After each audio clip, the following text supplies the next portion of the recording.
And Be awesome. I and being suppose. childish. I suppose so. You're grown ass man children here. And look, Hey, I mean- we collect toys. What do you expect? You draw toys, sir. I draw toys. Yes, I do. Draw toys. Like Draw- drawing, like draw toys. That went over his head. It Yeah. kind of did. Oh, Dawson. It really did. All right, We've lost Dawson. Oh no! Oh no! All right, let's see if I can get this thing going. And here we go.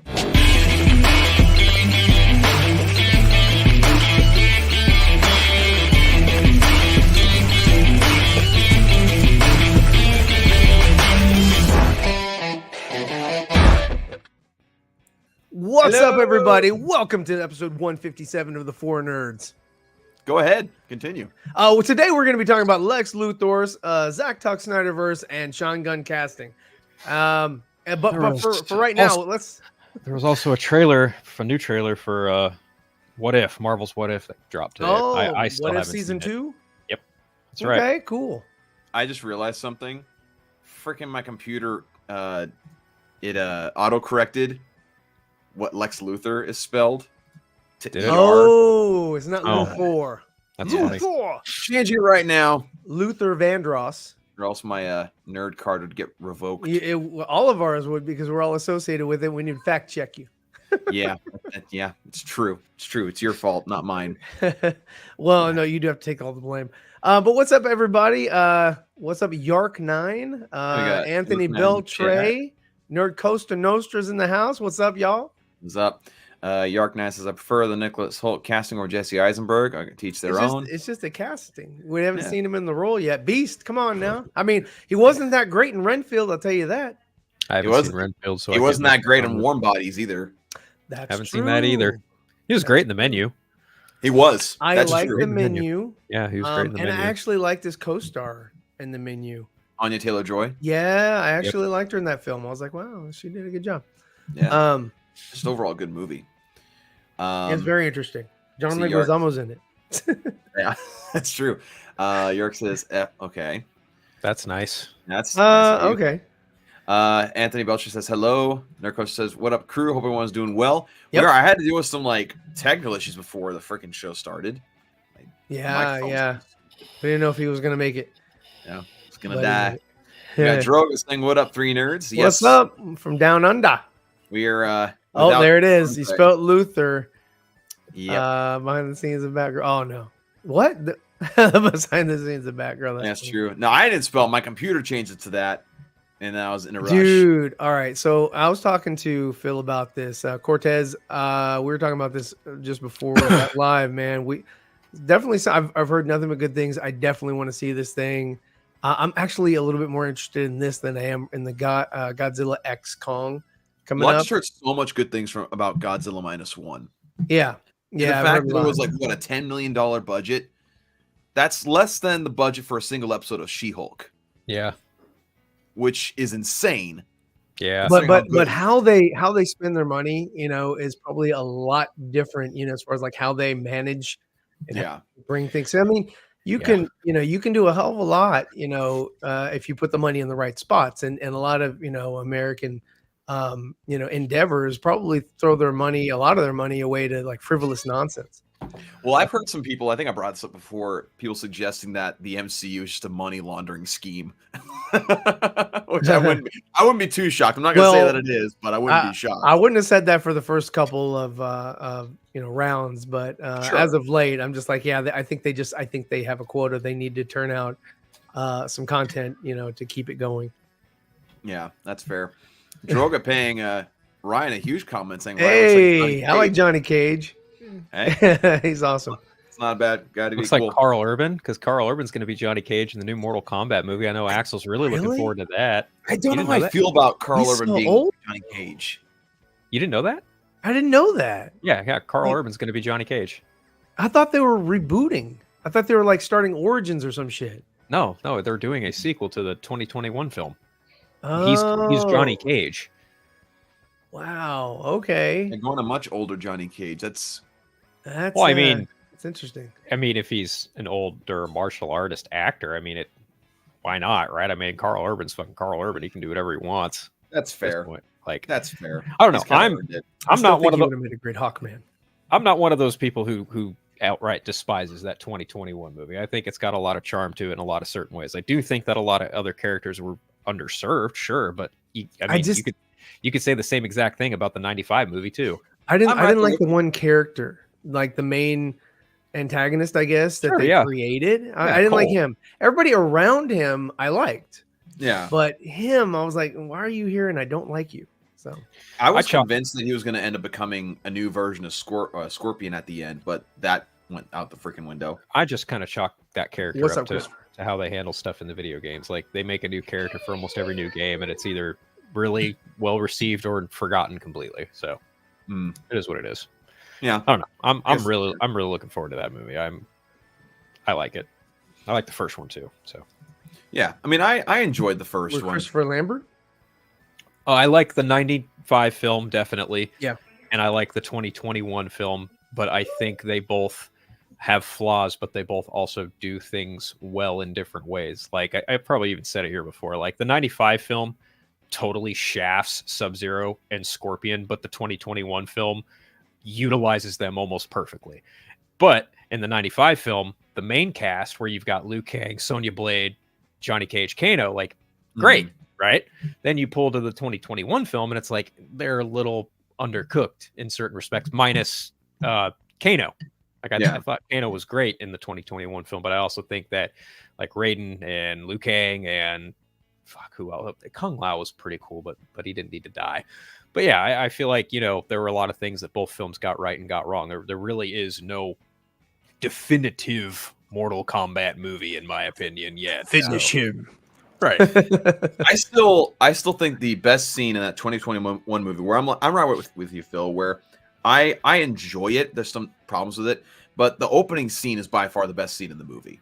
And if you sure. Yeah. Back in ancient Japan, like, if they had maintained that tone and that, I guess, feel to it the rest of the movie, it'd have been epic and amazing. But it's just a great scene in an otherwise okay movie. Yeah, it's kind of like the Superman Returns, you know, at the very beginning of that one awesome like scene, and then the rest of the movie just falls short because it's like it didn't match the intensity and the awesomeness that the first scene, you know, kind of got you ready for, and then it kind of let you down after that. And that's kind of how I feel about this Mortal Kombat. Like, you know, like Phil was saying, there's a lot of good elements in it. There's a lot of good things that I did like about it, but is it something that I would have? I didn't buy, but I mean, is it something that I would have bought? No, I wouldn't buy this movie. It wouldn't be on my shelf. The 95 version, yeah, because I mean, maybe nostalgia, but yeah, no, I mean, that one to me was overall more of an enjoyable film that I connected with more. Yeah, I do think that even the 2021 film, I mean, where was I going with this? Damn it. Where the hell was I going with this? I totally forgot my train of thought right there. I mean, I don't really disagree. I mean, I own the movie, but, you know, I'm probably a little more biased. I've always liked Mortal. Oh, I remember what I was going to get at now. I think one of the most unfair criticism thrown towards that movie is the fact, there's no tournament. Well, not every Mortal Kombat movie is reliant on the tournament aspect of the video game. I think that's a little unfair. What I do think is that if you have a film titled fucking Mortal Kombat and you edit the fights to just look technically weak, you're really missing the point. I do kind of hope the second film really tightens up from an editing perspective. I mean, for Christ's sake, you have a film called Mortal Kombat. We've seen films like John Wick and The Raid, and yet you have people in the editing room going, cut that. It's like, what are you doing? Show the whole fight. Like, come on. Yeah, that's one of my I did really enjoy. Yeah, I did really enjoy the fact that, even though it was kind of cheesy, but the fact they found a way to make it where it was one character versus one character, very much like the video game itself. Yeah. That was very creative how they did that. Droger here saying, Dawson, have you seen Scorpion's Revenge? You would love it if you can handle violence. I have no problem with violence. I watch a lot of violent things, so I don't like your insinuation. Yeah, he can't handle romance. No. It's not that can't handle. There's some things I choose not to watch. Like The Boys, which is very violent and gratuitous. Yes, sure. Yes. Chris says, Dawson, that art behind you. This is some comic art that I'm working on. I actually finished this page today, inking wise. Good. Yeah, first official comic page, which is really awesome. Is that for Savage? Nope, it's not for my own book. It's for someone else's book. Oh, okay. Yeah, so it's an actual job. Anthony Belcher here says the Mortal Kombat movie in 2021 was chopped up into pieces. That's very true. Although the fatality with, I always forget the name of the guy with the spinning hat. Kung Lao. Kung Lao. His kill of that flying creature girl was awesome. Yeah. But it also kind of comes out of nowhere compared to the rest of the movie. And so it's like interesting. It just felt like they inserted a scene from the game in the movie and then went back to the with the It was fan service, yeah. They did it twice, almost in the same scene, because he kills Kitara, right, and with that fatality, and then Shang Tsung does the exact same thing and delivers that iconic line, "Your soul is mine," and does his fatality to Kung Lao, and it's just like, okay, I get what you're going for, but you could have drawn that fight out just a little bit more. I mean, it is what it is. Yeah, very, very true. But with that, I think we can get some news we already had it mentioned earlier. Nicholas Hoult has officially been cast as Lex Luthor for James Gunn's Superman Legacy, which I don't feel like Nicholas Hoult's a great actor. I'm curious to see how he does. I have no real negative or positive feelings about it. I mean, he's been wanting to be in a DC film for a while. He's been wanting to be Batman specifically, I'm pretty sure. Oh, he tried for the role of Superman in Legacy, and then he also went for the role of Batman in The Batman. He lost the role to Robert Pattinson and David Corenswet, respectively. I've been kind of on an X-Men binge. I've been watching a lot of the not older ones, but I watched Days of Future Past, Apocalypse, Dark Phoenix twice, because I fell asleep the first time because it was really late. It was really late, okay? I did not fall asleep because the movie is boring. I fell asleep because it was fucking late. This is not a case of watching The Batman. You're right. Fuck you. Well said. Well said. Yeah, no, that movie. Anyway, I watched, to be more specific on the point of Hoult as like Beast in that movie, right? Like he's obviously well inclined to be that intelligent character, but I also think that what's really gonna make or break his version of the character is, will he be able to sell that cold, menacing, calculated character that we're all so accustomed to? But time will tell. We'll see what happens. I agree. That's the only apprehension that I have with Hoult playing, Lex Luthor, spelled with an O. And speaking of which, we have Droga here. Bill Burr should have been Lex Luthor. Maybe Droga, in an SNL you're only skit. saying that. You're only saying that because he's bald. Which maybe in an SNL skit. Here's your clip.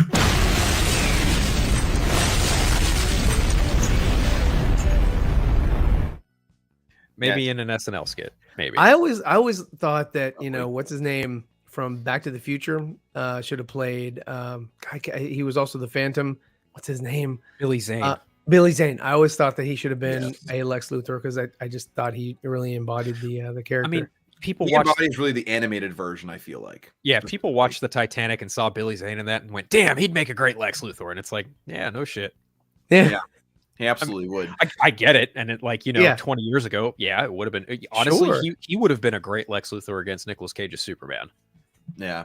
I would have a question from Chris here saying, Dawson, Phil, and Ryan, are you a fan of the Darkness character? That's the one that Mark Silvestri created, right? I'm pretty sure. I've read a little bit of him. I mean, as far as I've read, I'm a fan. I read knowledgeable. A few issues as a teenager, but that was 15 years ago. Yeah, no, I'm not familiar with the character. I'd have to. I'd be interested in looking him up because I believe he's in the same universe as Witchblade. Okay. Very similar aesthetic and design. Oh, I'll look at that. Yeah, they're good stuff. But yeah, I'm a fan of that. As far as Nicholas Hoult, I haven't seen him in a role where he's been cold and more calculated like a villain. But he's one of those actors where even though I haven't seen him in that kind of role, I have no doubt that he can pull it off to an extent. Because I've yet to see him in a movie where I've truly disliked his character. I mean, I didn't necessarily like his performance too much in Warm Bodies just because he wasn't really given much to work with. Yeah. And I'm trying to think of another movie. We also mentioned the menu, which he was really good in as a spoiled wannabe. But, yeah. Which you could say that Lex Luthor kind of is to an extent. Yeah, I was just going to say that same thing, more or less. Yeah. I mean, it's nice that Gunn went and confirmed it after so many days of people asking him, and honestly, the whole confirmation there was just nice because he was like, "Look, I didn't say anything because the talks were not finalized. The ink was not dry." Sure. it was a leak, right? Like, I'm not going to go ahead and just say something that isn't officially official. I mean, I was actually looking at like some stuff regarding the Wolverine film that Mangold took over from Darren Aronofsky. Apparently, Jessica Biel was almost the Viper character, but she was like the information was out there that she was like in the running for the role. Then that year at Comic-Con, she was continuously asked about it, and she was like, "Look, I have no fucking clue what you guys are talking about. Nothing said and done. Just." It is what it is. Rumors. And not even a week later, talks broke down. They recast the role of somebody else. Yeah. Matter of fact, even like when Justin Kroll broke the story that Robert Pattinson had gotten the role of Batman, there wasn't an official confirmation from Matt Reeves for at least like a week or two. And after that, Robert Pattinson talked about it. He was like, "Yeah, I'm kind of pissed because I didn't want that shit to leak because it could have jeopardized my chances of getting the role." He didn't in the end, but even still, it's stuff like this that you're just like, maybe we should just like kind of just let shit simmer before we jump the gun. No pun intended. Yeah. Well, I mean, nowadays journalism is less about being right and more about being first. It's more that first, and it's also like a shock value, and it's all about clout, and it's all about my source is better than your source, and all this other shit. And it's just like you kind of lose a little bit of surprise, and that's why a lot of filmmakers, kind of haven't been, I don't want to say as forthright with what they're doing because it's like, okay, you're going to find out eventually anyway, because somebody's going to fucking leak it. And I mean, to be fair, the leak, I guess, broke from the Hollywood Reporter, like Eric Couch, Boris Kitt, who are notoriously on point with a lot of their information, rightfully so. But like the fact that so many other regurgitators and scoopers just ran with the story like, "Oh no, it's a done deal. Oh no, it's a done deal." It's just like, you people have no fucking class. Yeah. Absolutely. It's very, very true. Trying to think what else I was thinking about this whole cast. Oh, I guess back to the whole thing with journalism. That's the thing that royally pisses me off nowadays, is that you can't really trust a lot of these journalists or exclusive, scoopers. You can never really trust scoopers, but journalism specifically, because again, there's an emphasis on getting the information out first. And if you're focused on getting it out first, oftentimes, again, you rush with information that ends up not being true later on. Things change, and then people are confused. And then you also just have, people who report stories and refuse to take it back, even though it ends up being false what they reported. And that's the frustrating thing. And that's accurate for journalism for everything nowadays. And that's just, that's why, people have to dwindle down to the only trades to really listen to is what, the Hollywood Reporter and Vanity Fair or something. Variety and Deadline. Well, not Variety, and not even Variety. They've gotten some shit wrong too. Okay, it really depends on who's reporting what, because we all know that Adam Very and Tatiana Siegel, who often contribute to Variety, aren't exactly the most, what's the right word I want to say here, gracious or not even accurate, respectful. I would say they're not very respectful with what they put out, because they tend to put out a lot of things that aren't exactly notorious for being correct in certain regards, and even to your point, accurate. But then you've got people like Boris Kitt and Aaron Couch, the Hollywood Reporter, even Justin Kroll at Deadline, who was from Variety but moved to Deadline not too long ago. They kind of try their best to not necessarily throw in their own personal bias in whatever pieces that they're trying to put out. I mean, going back to the Lex Luthor casting, they made it abundantly clear, he's in talks. It's not quite finalized, but that's what it might just be looking like. Whereas you have some bum like Humberto Gonzalez going, "Oh no, it's a done deal. I know what I'm talking about." It's like, no, shut the fuck up. No one cares about the rap. It's like it very might well end up being that way, but to say that it's confirmed when it's not confirmed yet is just blatantly dishonest. Well, and it's pompous too. When yes, exactly. And when Humberto, I don't want to say gets it right, but when it does go, in the direction that he said it would or whatever, he jumps on that and rides it like a wave. It's like, see, I was right. It's like, no, you were just lucky that it panned out the way. Exactly. Because what of course, what they do is whenever it gets it wrong or inaccurate or whatever, things change, or this, that, or whatever, and shove that under the rug. We won't talk about that again, and only focus on anything that I've gotten accurate, so, or not accurate, but I mean, just I guess correct. But I mean. And that's all I'll say about those types of things. But I agree more with what Phil said. It's more the person that's writing for the trade rather than the trade itself. Although Vanity Fair, and he did bring up Deadline, those are two that I really trust. Mhm. And honestly, like even going back to the whole Pedro Pascal casting, that that again is also another continuing in talks, because that has not been hard confirmed by anyone from Marvel or Disney or even Pedro Pascal himself.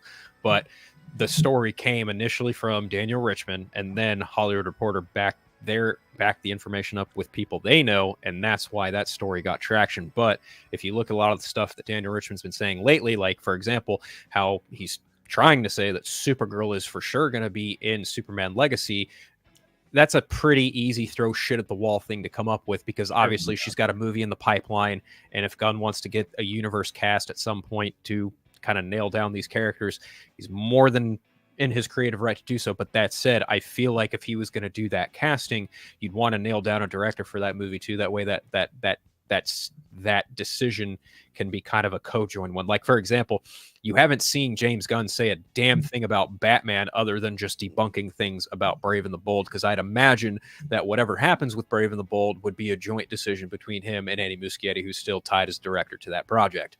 Yeah. You mentioned Pedro Pascal. What is he being supposed Reed to Richards. Oh, that's right. I forgot Reed all Richards. about that. Okay. Yeah. But again, it just kind of goes back to the point of like these scoopers who constantly just throw crap at a wall in terms of like what may or may not stick, like easy assumptions to make. Like another example would be the Deadpool 3 film.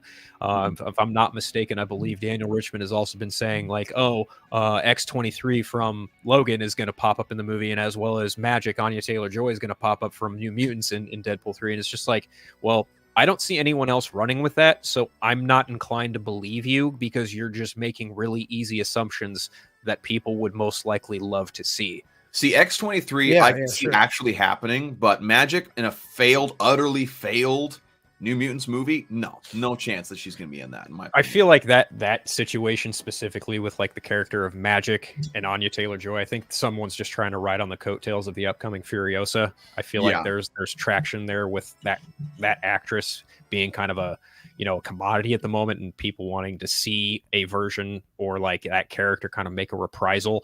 And it's like, to your point, yeah, the movie may have failed, but then again, look at Elektra. Fucking Jennifer Gardner is probably going to show back up in Deadpool 3, and that movie was a colossal box office failure. That's true. I mean, that movie's god awful. It's not great. It's really not. If this is true, that's ridiculous. Grace Randolph. She's an idiot. Oh gosh, like a news reporter. But kind of going back to Nicholas Hoult as Lex Luthor, obviously there are people have been throwing out like, oh, Brainiac's going to be the villain, or such and such is going to be the villain. How involved do you expect Nicholas Holt's Lex Luthor to be in the story? Just prediction. Peppered. I think he'll be peppered in. I think he won't be the focus, but he will have a sort of an arc. I think he'll have like some dealing with, or some familiarity with, of course, Superman and what's going on and whatever. But if Brainiac is it, I think Nicholas Hoult will just be kind of sort of a character behind in the shadows, doing his own thing, not really in the shadows, but you know what I mean. Just plan. Yes. Okay. Yeah, I feel like his role in the movie, it's tough to say, because like we've seen Lex Luthor in a couple different Superman movies. Obviously, Gene Hackman had a strong presence in the first 2, 3, 4, all 4. 3. He was not. That's right. He was only in 1, 2, and 4. 1, 2, and 4. Yeah. And then obviously Kevin Spacey was in Superman Returns, and obviously that version of that character is nothing but real estate. And then you get to Jesse Eisenberg's character, and that's not even touching on the other conversation of like TV versions of Lex Luthor that have been done through the years. Yeah. I just feel like this version of Lex Luthor, I think he's going to be there. And I think peppered is the right way to say it. Honestly, I think he's going to have presence, and I don't want to bank on the Lex Luthor green and purple super suit. I'd be genuinely surprised if they actually do go down that route, but I don't see it happening. That looks like that'd be in a future story rather than in the first. Yeah. I'm right there with you. I feel like, and really it kind of depends on like how you make that suit too, right? Like, do you make it big and tech and almost like, Transformers-esque, or do you scale it down and make it more Iron Man like they did in Supergirl with John like Cryer? Ironmonger? No. Actually, Ironmonger would be a better comparison for the bigger version. Yeah. But I feel like if you were going to go down something a little more smaller scale, I feel like you'd probably do something a little bit more Iron Man, typical, just grounded, down to earth bodysuit size. I wonder if they would actually make it to where it's a mech body that he controls off-site. Sure. Like remote controls it in a sense. I'd honestly be more inclined to see that in a live action version rather than him actually putting himself in danger fighting Superman. I'll just say this. I just hope, and I hope that this does not fall into that pit that the first 4 Superman movies did, where we just get like Lex Luthor and then some other entity. Like I want, this is probably just me being a biased comic book fan, but I really want to see another Superman villain in this movie. I don't at all buy that the Engineer is the or an sole antagonist in this, because even Gunn has said villain is such a disparaging word. So that there right there tells me that character right there isn't going to be a main threat. I feel like there's going to be animosity between that character and Superman, but no, I don't at all buy that some of these trades are reporting that is going to be the main antagonist. No, bullshit. No. Yeah. I think and I hope that there is another Superman villain in this movie, and I really hope it's either Brainiac or Parasite. And if I'm wrong, I'm fucking wrong, and James Gunn makes a Superman movie that just has other DC characters in it, Lex Luthor and the Authority. I don't know. I would hope that, that this version of Lex is more like an Untouchable, sure. In that, he's kind of, as this, I'm sure that, this is going to be a progressive recurring role. Mm-hmm. And, he'll be, peppered throughout the universe or whatever. But I think that, it would be cool to see him sort of lead into the whole President Lex, like, okay, it's us versus the aliens, mm-hmm. and sort of, I'm the, the prime specimen of what it is to be human, intelligence and, physical, or physicality or whatever. And, we can do better than relying on Superman. Mm. And I don't need him to be so much a villain, but more like he's pro-human and fuck everything else, Yeah, not just evil, but just has his perspective. Like the best villains are the ones that think they're doing the right thing. Yeah, that's true. And that's what I want to see him try to do is the right thing in his eyes, which is, against every single thing that, that basically kind of like a Charles Xavier, but for humanity as opposed to exactly. Yeah. Exactly. Yeah. That's a very good point. That honestly could just be because I just watched Dark Phoenix, and that whole movie was basically like Charles Xavier coming to terms with like, oh yeah, I made the X-Men, and we're, all for mutants and cohabitation between humanity and mutants, blah, blah, blah. But coming to terms with the fact that, oh, you fucking totally just shut Jean Grey's trauma away just so you could have her be a hero, more or less, and now you're coming to terms with that. And honestly, having him fucking drunk half the time in that movie was actually kind of funny. But the idea of just Charles Xavier being for mutant kind, you could see that parallel there with Holt's version of Lex Luthor, although being it for humanity. I feel like that would be a nice departure as opposed to what we've seen before, because what we've seen before is, as I mentioned earlier, a real estate mogul who's only interested in fucking land, and then you've got Jesse Eisenberg's Lex creating Luthor, new oceanfront property in California. Right. And then you've got Eisenberg's Lex Luthor, who's more or less the Silver Age version of the character, who's a complete and total psychopathic mad scientist. Yeah. And was eventually going to be leader of the Legion of Doom, which that's the thing that really bugs me, is like, I don't understand how comic book fans looked at that and went, that's not my Lex Luthor. Well, then what the fuck do you want Lex Luthor to be then? Right. Honestly, can't make them happy. No, they were spoiled with the Smallville. They're like, we just need him to be, fucking Rosenbaum, and like I wouldn't mind seeing or even again, but not even as like that type Lex. The guy they had in Lois and Clark, I don't remember the actor's name, but they wanted something like that too, where he's just this straight-laced businessman, no nonsense, fucking hates Superman. Like they just want Lex Luthor to be this one thing, one dimensional all the time. I don't like Superman, and this is why. And where's my suit? Right. Yeah, pretty much. Just that, and it's. I don't know. I really hope that they do something different with it. I'm kind of hoping that it is different. I don't really want a redux of like a Gene Hackman or a Michael Rosenbaum. I could see like a blending of the two happening there, but again, I don't really know. I mean, they're including Miss Tessmacher in this movie, and she was a straight up character created for the 78 movie. So it's really not hard. It's hard not to like draw those parallels and be like, well, you say you want your Superman movie to be different, but you're clearly taking some heavy inspiration from the 78 film as it is. So, well, I think that they're gonna, again, I think this is the most safest Superman movie you're ever gonna fucking see. They might take some risks, here and there, but they're gonna be small, minor risks as far as like, well, if that doesn't work out, that's okay. That's not gonna fuck up the whole thing. Right. I think, with the inclusion of Miss Tessmacher, it is another like, oh, that's familiar to the audience. So it's I think this Lex Luthor is not going to be a mogul. He's not going to be like Gene Hackman or Kevin Spacey or Jesse. He's going to be his own thing. He's going to have his own sort of mannerisms and cadence and whatnot. And I think he's going to do his own thing. He's going to make his own stamp. We're sort of, the jury's out for is it going to be receptive?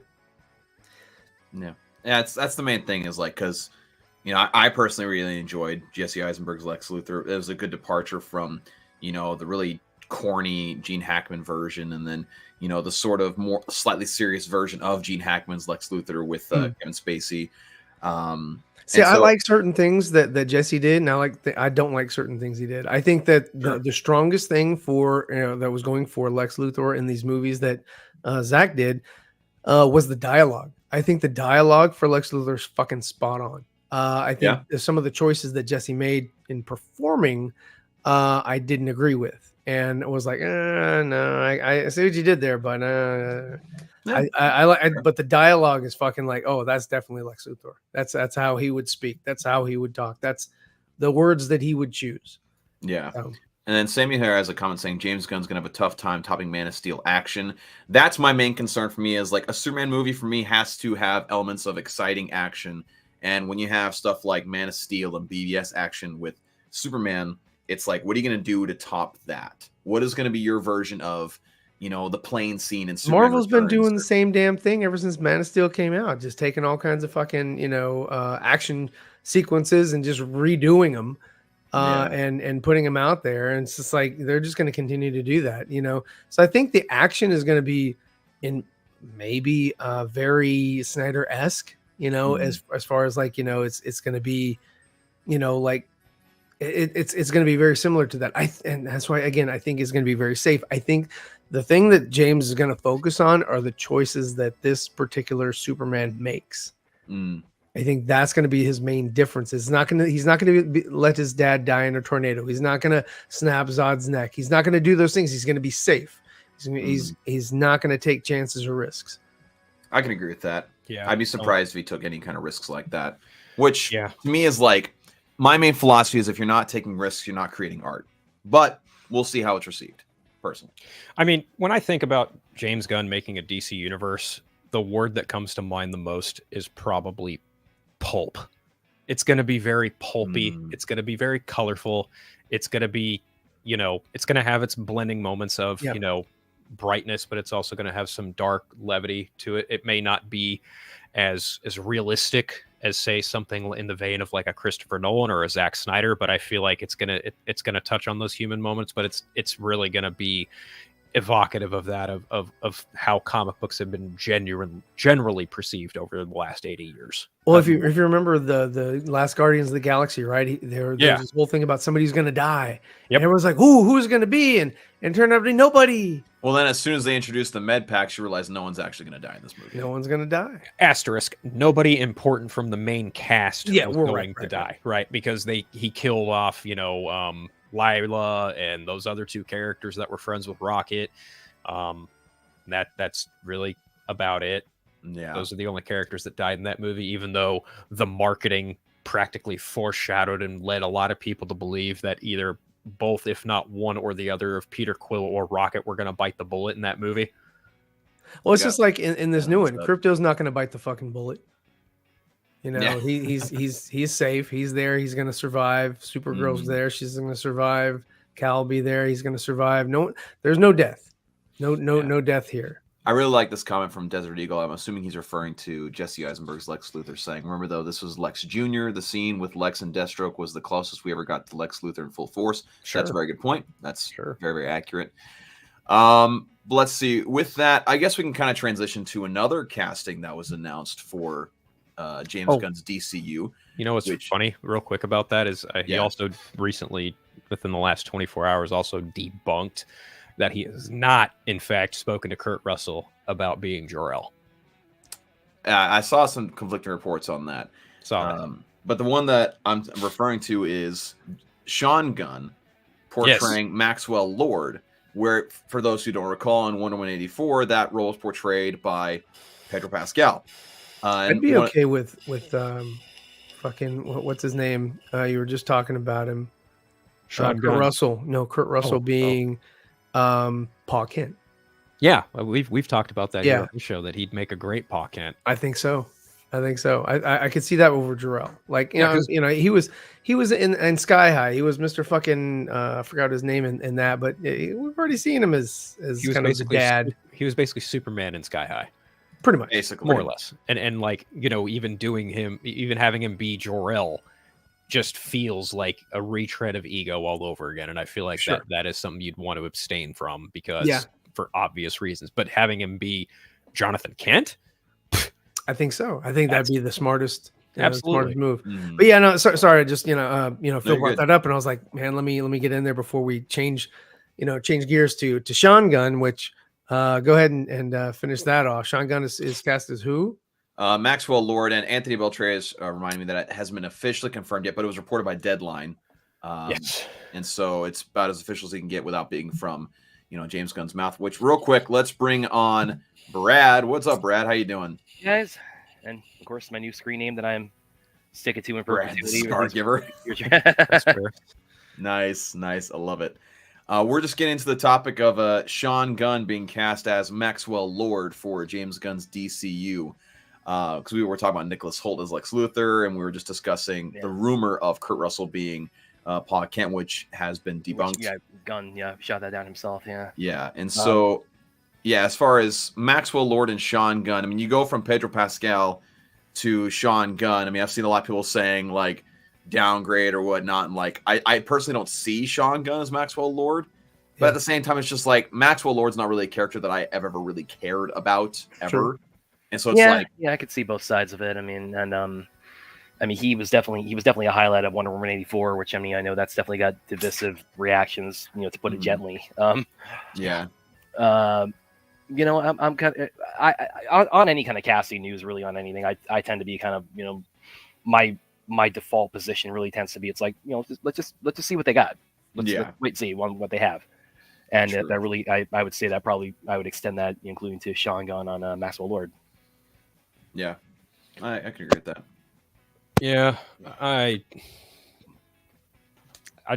kind of with Brad. I'm just like, okay, that's neat. Let's just wait and see before we make any hard takes one way or the other. I mean, I'm not on Twitter anymore. I don't know who's been up in arms about it or who's praising it. So I really don't give a shit one way or the other. Well, it's a lot of the same suspects where they talk about, James Gunn said that he's not going to cast more than one actor for more than one role in the DCU. He lied again, and it's like, okay, well, let's dial it back real quick because number one, Sean Gunn played Weasel in the Suicide Squad. He's voicing the character in Creature Commandos. That's carryover. Okay, that's fine. He had a fucking cameo as Calendar Man. A cameo. It's not like Calendar Man was going to be this mainstay character. Exactly. He's going to put his brother in anything he wants, dude. Right. Yeah. So, and having him be Maxwell Lord, provided that that even does pan out and be the case, despite what Deadline is saying. I mean, obviously, it's not a set in stone thing. He might just want to be coy about it and keep it as a surprise until Superman Legacy, assuming he's even in Superman Legacy as Maxwell Lord. Yeah, because it said cast in DCU, not cast in Superman Legacy was the reporting. Right. And even Gunn said he responded to somebody's comment recently. I think it was on Threads or Instagram, one of them. because he's on Twitter, but he's not answering as much there, because I think he shares Phil's opinion, which we who would have thought who would have thought that's what Phil thinks about Twitter from his what he's got out there tonight. But he answered somebody's comment to something to the effect of just he kind of reiterated what he had said previously of just wait until I confirm whatever the casting news comes about. And he added on to that, the rumor mill has been crazy and profoundly misinformed recently. So that really, now I'm not saying that's him debunking the Sean Gunn thing, but that did kind of speak to me, like just in general, probably a lot of the stuff flying around with what he's got, in the works. Probably it's like, he's very good at manipulation in the way that, number one, he did that, but then also he responded to J.M. DeMatteis with a fucking picture of Maxwell Lord, and it's like, it was literally the same day that report came out, and it's like, okay, well, if your brother's Maxwell Lord, dude, you might just want to come out and say it. Just go ahead and rip the Band-Aid off for all intents and purposes. But even then, like, in the event that Sean Gunn is Maxwell Lord in Superman Legacy, I don't see it being any more than a single scene or two where it's a fucking conversation between Maxwell Lord and someone else in that movie, be it Lex Luthor, be it Guy Gardner. I bet it'd be Lex Luthor, if anything. And here's the thing, Maxwell Lord has ties to Justice League International, and so does Guy Gardner. So I could absolutely see those two, be it, again, Lex Luthor or Guy Gardner, one or the other, it doesn't really matter. If he is Max Lord, those are the only two plausible characters I could see him having screen time with in that movie, if he's in that movie. Yeah, I see it being more like a cameo where, like, Maxwell Lord is on the screen, like, promoting something or whatever. Like, that's the main thing that I would see him as. Did you guys see freaking Zachary Levi somehow can't stay out of the limelight with I saw his whole interview. Yeah, well, not the whole interview, but he's had an interesting last couple months. Yeah, he's just like, well, I guess if your brothers runs DC, you can play whatever character you want, just kind of like taking shots. And like, you can tell that Zachary Levi's a bit bitter with how things wound up with Shazam and whatnot. And you can say that maybe he has a right to be bitter, sure, but I just thought it was kind of funny. I can only imagine the conversation he had with Peter Safran after Shazam: Fury of the Gods. He was probably like, so, wink, wink, nudge, nudge. Am I still in the universe? And Safran probably looked at him and went, no, really? I don't think so. Sorry, not sorry. It is. I thought about tweeting this, but I decided I didn't want to go this scorched earth on it because I have liked his portrayal of Shazam, even though I can definitely see much more so in Fury of the Gods, where the disparity between Billy Batson and when he turns into shit. In Fury of the Gods, it's very pronounced, where it's like, it's like the difference between once he becomes Shazam, it's like he turns into an 8-year-old. Completely different character.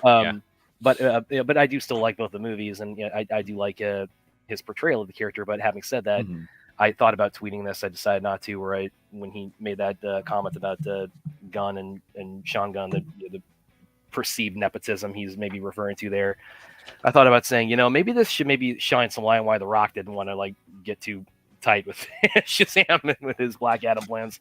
Probably. It. Zachary Levi just has a hard time. I hate using this phrase because it's used so negatively, but he has a hard time keeping his mouth shut when he's feeling something, when he's feeling some sort of way. But that's anyway. I just always he just seems very like whenever he opens his mouth, he seems very salty. Well, I don't hate the guy. I don't dislike the guy. No. But he's been open about having struggles with depression and anxiety. So I wouldn't. And when people struggle with those types of things, sometimes it's hard to contain your emotions and your response to things. That's true.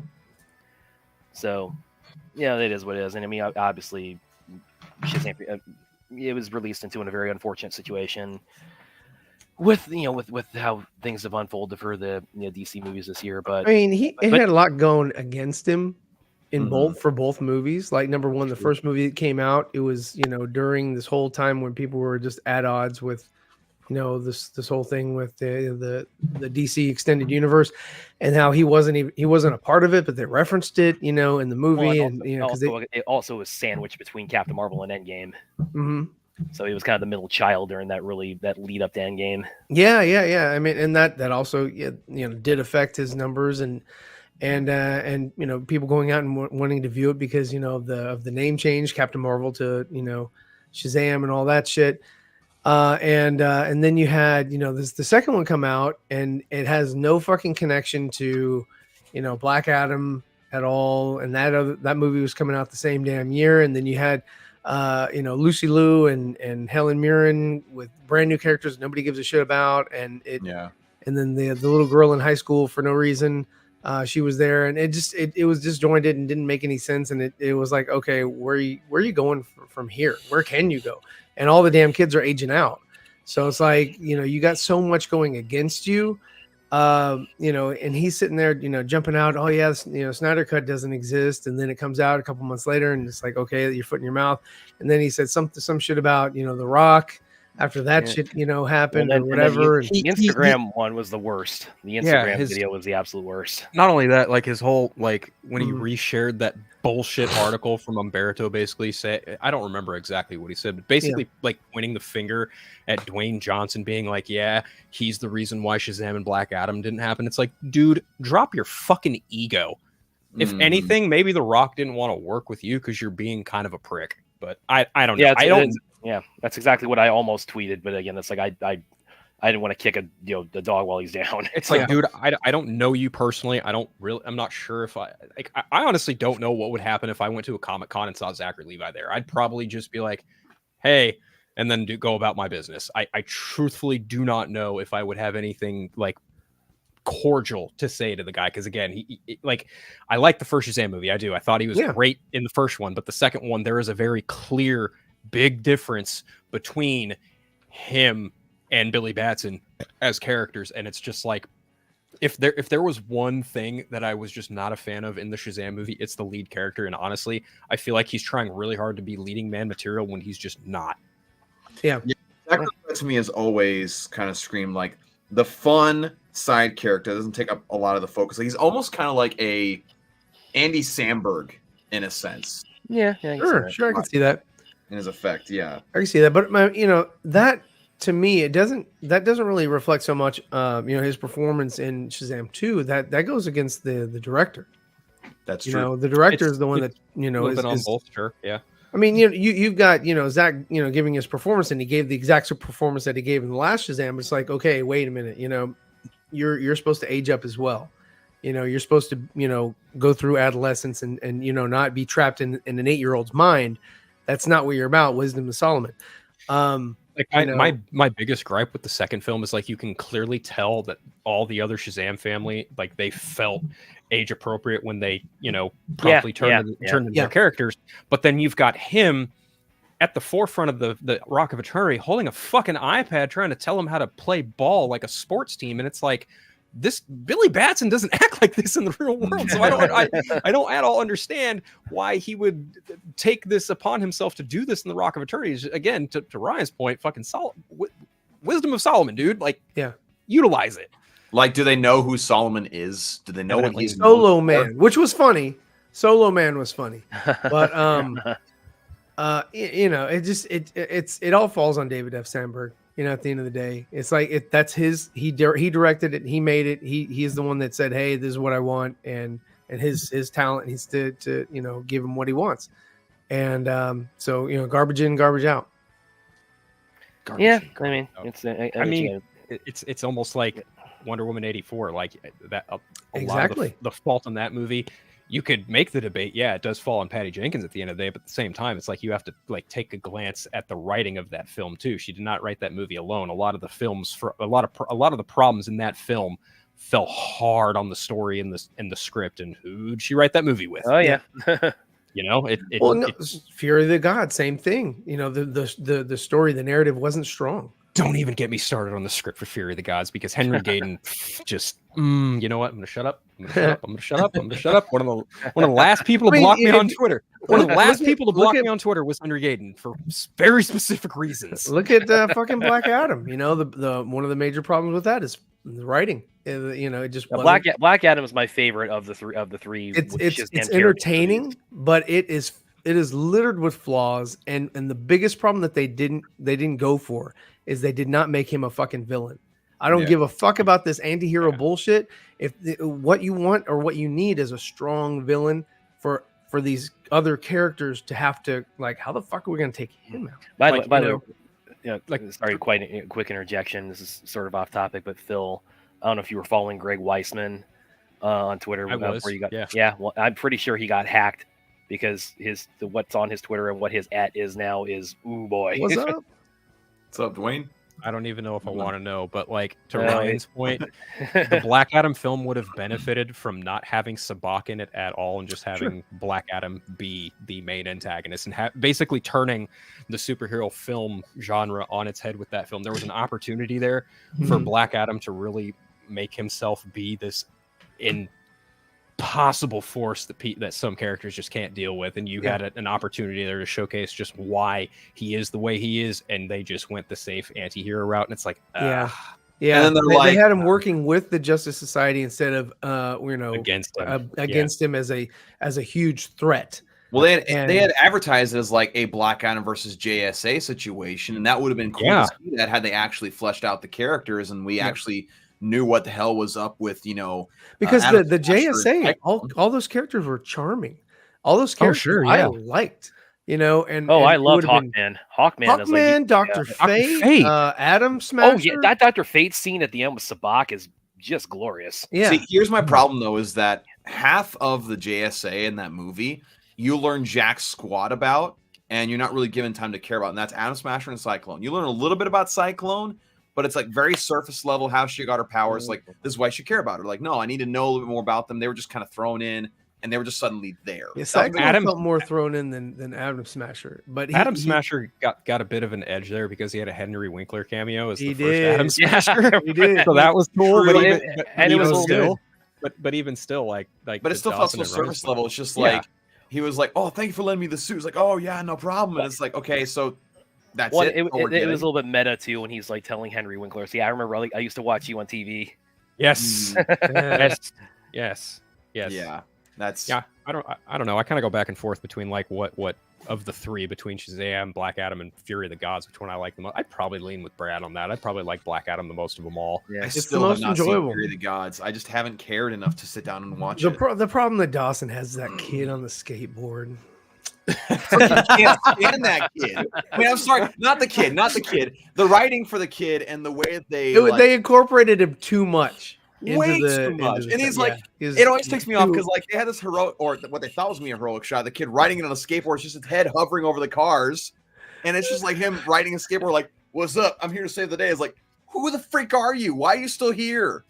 Like, again, nothing against the kid actor. It's just the way that he was written. It's like, here, Dawson guys, never learned to ride a skateboard. That's he has that. Yeah, I was a skateboarder in my teens. I know how to ride a skateboard. That's not a problem.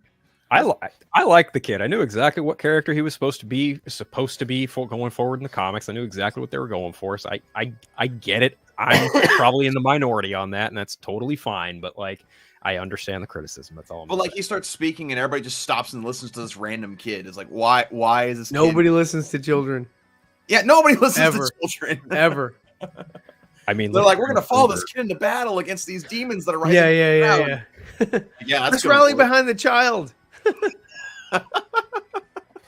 Yeah, that just really bothered me. But I feel like going forward in the new DCU, no Zachary Levi, definitely no Dwayne Johnson. Like, no, I've seen people like barrage James Gunn on threads with like, oh, is Dwayne Johnson going to be Black Adam in the DCU? And it's like, why would Dwayne Johnson want to work with the guy he lost control to? No, because it was a battle there, but that'd be him admitting defeat. The more ironic thing there is like, why would he do it? Because there was a battle there, and it all came to Black Adam for whatever fucking reason. They put their chips on the wrong horse, if you ask me. But like, it came down to how Black Adam performed, and basically Warner Brothers Discovery went, okay, this didn't do what we wanted to do, so we're gonna go and give this guy a shot and see what he has to offer. And well, we're getting a reboot, and that's the end of it. Yep. Even though a lot of his influence has been done over The Flash, it's so jarring to me that he's given notes on Shazam: Fury of the Gods, Flash, I don't know if he touched Blue. I don't think he touched Blue Beetle at all. Honestly, that was probably the one he didn't have any input on whatsoever. And there's even rumors swirling that him and Jason Momoa were kind of at odds over certain notes given over Aquaman 2. So it's going to be very interesting to see what happens with Aquaman and to see if it's a noticeable difference on screen of like what transcribed, what happened, and if there is an insertion there that feels very James Gunn-esque, much like with the Flash and the George Clooney bullshit. Yeah, which I'm sure you. It's I don't think you need to be on Twitter to see this, but I'm sure you saw the Clooney soundbite where he commented on the cameo. I saw his interview. I saw. And, I saw and he was like, he said something like, "Yeah, I did that cameo, but for some reason they didn't want me back on a more full time basis. I don't know why." He's very self effacing about his tenure as Batman. Oh, he knows. He knows. He knows. He knows. Droger here saying, I still haven't seen Blue Beetle. It just looks like Spy Kids or something. Blue Beetle, I actually enjoyed it. I enjoyed it a lot more than The Flash. I enjoyed it a lot more than... a couple weeks ago. Yeah, I enjoyed it a lot more than every other DC movie that's come out recently, besides the Batman. I mean, Blue Beetle is basically if you look at the origin blueprint for superhero movies, Blue Beetle follows it, but it makes some tweaks along the way to fit its own recipe, if you will. And the performances are fun. Yes, I mean it's pretty much very Ant-Man. it's kind of Flight of the I think it's almost like Flight of the Navigator, like it's superhero form. Yeah, Ooh, it's like for me, like every other DC movie that I've seen recently, I guess every other superhero movie I've seen recently, honestly, has failed to get a genuine laugh out of me. Blue Beetle actually did. Yeah, because other movies try really hard to make you laugh and it's over the top and stupid. Blue Beetle has some subtle things that just crack you up, and it worked for me. But like you said, Phil, it's very, very safe, very run-of-the-mill superhero origin movie, but done in a way to where it's still entertaining and there are some fresh elements to it. Yeah, I think the whole element of having the family be the one to save the hero is actually a nice flip on that narrative. Yeah, and I think Sholo Maraduena, he's definitely got a leading man screen presence still. Yeah, absolutely, and it's no wonder why he's carrying forward in the DCU, because obviously if you want Blue Beetle to have a presence there, he's the perfect one to play it. So yes, carry him forward. That makes sense. Unless they do exactly what they did with the Shazam children, just let him age out. He's just like so fucking old. Well, that's it. I think they did the smart thing. School, so yeah. What?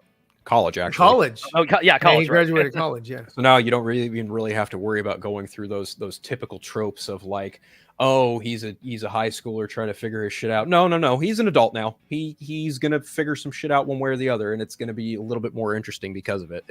They kind of took a bit of a Spider-Man approach to it, and I was like, all right, that's fine. I get it. Yeah, I feel that. Specifically like Maguire Spider-Man, Tobey Maguire Spider-Man. So yeah, I'm cool with it. Yeah, you're true. It's better Spider-Man. Dwayne Jackson here has a question saying, what are you guys' thoughts on the Justice League Crisis Infinite Earths animated movie trailer? I saw bits of it, and it's still in that same animated style they've used recently that I'm not a big fan of. Yeah, I'm not too crazy about the Tomorrowverse, to be perfectly honest.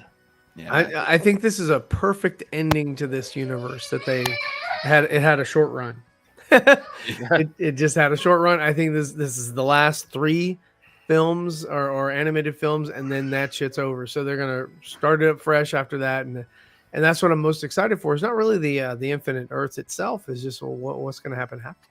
And what's gonna change the animation, because it has to change, in my opinion. I think the animation is probably going to change after Crisis on Infinite Earths. I think if you look at that one still from the what are those creature commando things? Because that right there, I think that's probably either still or concept art or something from that. It's banner art. It's meant to be marketing. Can we finally see an image other than that for Creature Commandos, for God's sakes? Yeah, sure. I'd love to see more. I mean, shit, somebody's worked on something. Still supposed to be coming out next year, so we'll see what happens. They don't usually show anything animated, anything for it until like much closer to release, so it really wouldn't at all show. And that's why we got a trailer for Crisis on Infinite Earths. Literally, part 1 comes out next month, so that's why we're getting stuff for it right now, because it's so close to release. And honestly, if you've read the story, if you know Crisis on Infinite Earths, you know what entails that story, it looks like it's following that story, and I'm fine with it. I'm not opposed, hateful, or like I don't have any hard feelings against the animation, but it's like, all right, just wrap this universe up, because we already know that everything coming afterward is not going to be set in this universe. That's why this movie is a 3-parter. So yeah, I'm just waiting for it. Like The Hobbit. Yeah, more or less. It's It's the Hobbit of animated DC movies. Yep. Joshua you said, I loved Blue Beetle. Maybe I'm biased because I'm Latino, but that movie was making me laugh so much. Zolo Ameranduena was great in that movie. Yeah, like I said, I had a fun time with it too. Droger here says, speaking of animation, they're still making that Watchmen movie in that animation, in that specific animation style. I hope it's not that animation style. Yeah, I do too, because that just hasn't done much. I hope it's something more unique that tries to more embody Dave Gibbons' art style a little bit, to where it stands out. It's not just another animated movie, because Watchmen's a special story. We all know this. I mean, we love the book and the movie, but so you got to reflect that in making it more of a unique animation style that feels like there's more care put into it than just the typical stuff. I mean, this is Watchmen we're talking about. So I hope they do tweak some things. Yeah. I wonder if that's going to come out in between parts 1, 2, or 3. I'd have to imagine it might, or they just might save it for last. I'm honestly not too sure. Yeah. I mean, in my opinion, if you want to put your best into making that a good, solid animated adaptation, you put it out last, in my opinion. Yeah, I'd agree. Yeah, and speaking again to the animation style, I don't know if you do something akin to Dave Gibbons, because there is that stop motion version of the Watchmen story that came out a while ago. True. So I mean, yeah, it'd be cool to see animation in evocative of that style. I mean, they tried really hard to do it with Killing Joke, but again, like Brian Bolland's art's just so hard to try and capture. Brian's got so many lines, you can't do that in animation style. Exactly. The Dark Knight Returns, that's probably one of my favorite of the. I was just going to bring that one up. Because that was Jay Oliva, and that one was absolutely fantastic. Yeah, I mean, hold on, I'll be right back, guys. You're all good. Yeah, no, that one did a really great job of evoking at least some of Frank Miller's style. It did look very similar. Yeah, similar in some aspects for sure. Sammy here says James Gunn is showing an aggressive side, a lot like Kevin Feige, especially dealing with The Rock and Black Adam. It's funny, like Kevin Feige's been more aggressive lately. Yeah. Saying he's Nia DaCosta has gotten. I mean, I don't know if that's Feige specifically, who's kind of leading a lot of the maybe hate brigade is the way to phrase it, but she's really gotten thrown under the bus. Yeah. Really, no question about it. Who? What? Nia DaCosta. Bring up the question again. Oh, it was James Gunn is showing his aggressive side a lot like Kevin Feige, especially dealing with The Rock and Black Adam. Yeah, and I mentioned. I don't really see aggression from him, but all right. Yeah, and either, but I mean, this is more like aggression on the part of like Disney / maybe Marvel Studios, but like Nia DaCosta has really got thrown under the bus in the trades. Ever since the Marvels did not perform well. That's not really fair to her. Yeah, I mean, was going to get thrown under the bus, but like I said, not necessarily fair. Because like at this point, I feel like your issues, if you're Disney Marvel, it's more with the company CEOs and with the trend of the time, which we all been talking about, whether it be superhero fatigue, or whether it be like too much content. I don't know. It's, or as Gunn put it, cameo porn. Which is funny considering the casting for Superman Legacy, but that's some shot fired, man. I mean, there's going to be a lot of characters in the movie, so like it doesn't really bother me. But the fact that he says cameo porn is a problem, and then he has those many characters, it's like, okay, slow your roll here a little bit here. I mean, he did say that those characters will serve a purpose for the story. I'm sure remains to be seen, because obviously the movie's still almost a year and a half away. So yeah, as Gunn and DC, well, it's probably just they're just taking one thing at a time. They're just like prioritizing Superman Legacy right now, and. Yeah. Let's be honest. Do we actually believe that we're going to get a Lantern project anytime soon? How many times has it been announced, then shadowed, and then like put on the shelf quietly? How many times has that happened? Like 4 times? And we all know that's why we couldn't get Wayne T. Carr in Zack Snyder's Justice League, because they had quote unquote plans for the character. Yeah. Joshua has a good point here too. Didn't he also cameo the Justice League in Peacemaker? Well, barely. Yeah. Yeah, shadowed versions of Superman. Yeah. Well, that's what we're going to be having going. And of course, would have had Batman and Cyborg. It's always going to be in the shadow. Yeah, true. I mean, the argument could be made that, like, they service the story, because obviously the narrative was, oh, well, we can't call the Justice League to come clean up this mess. They ended up calling the Justice League to clean up the mess, but the mess was already cleaned up by the time they got there. So it's like, okay, I get it, but it's like, I don't know. It's semantical bullshit. It is. Droger here says the best content we're getting is Invincible and The Boys. Indeed. That's subjective. I mean, it can be subjective, but yeah, I think both are good solid shows. I did not think I was gonna love Superman or Superman and Lois as much as I have. So this final season we're going into is really I'm really looking forward to it. I liked the first half of the first season, and then it had that break, and then I just forgot to keep up with it. Yeah, season 2 they had too many breaks. I will definitely agree with that. As far as Invincible, they're kind of on the same thing there, where they had the first half of the second season come out, and then there's a little break. I mean, I'm sure that was affected by the strikes, not being able to get some stuff done in time, which sucks. But I am loving Invincible. I think it's a fantastic adaptation. I've only read a certain amount of the book. I'm hoping to get a couple of compendiums of Invincible. Meh. Christmas season, but okay, I know how. It's well documented. Let me have my moments. Meh. Meh. Droger says it's not subjective; it's a fact. No, that's your subjective opinion, Chief. I'm sorry. Anthony Belcher, my friend, is a fact. It's like the comics, which is great. It is very accurate to the comics. It is great. It looks like the comic. That's great. There are a lot of movies that look like the comic that aren't that great. Or TV shows. Just saying. Joshua here says Superman and Lois is great. Super hyped for season 4.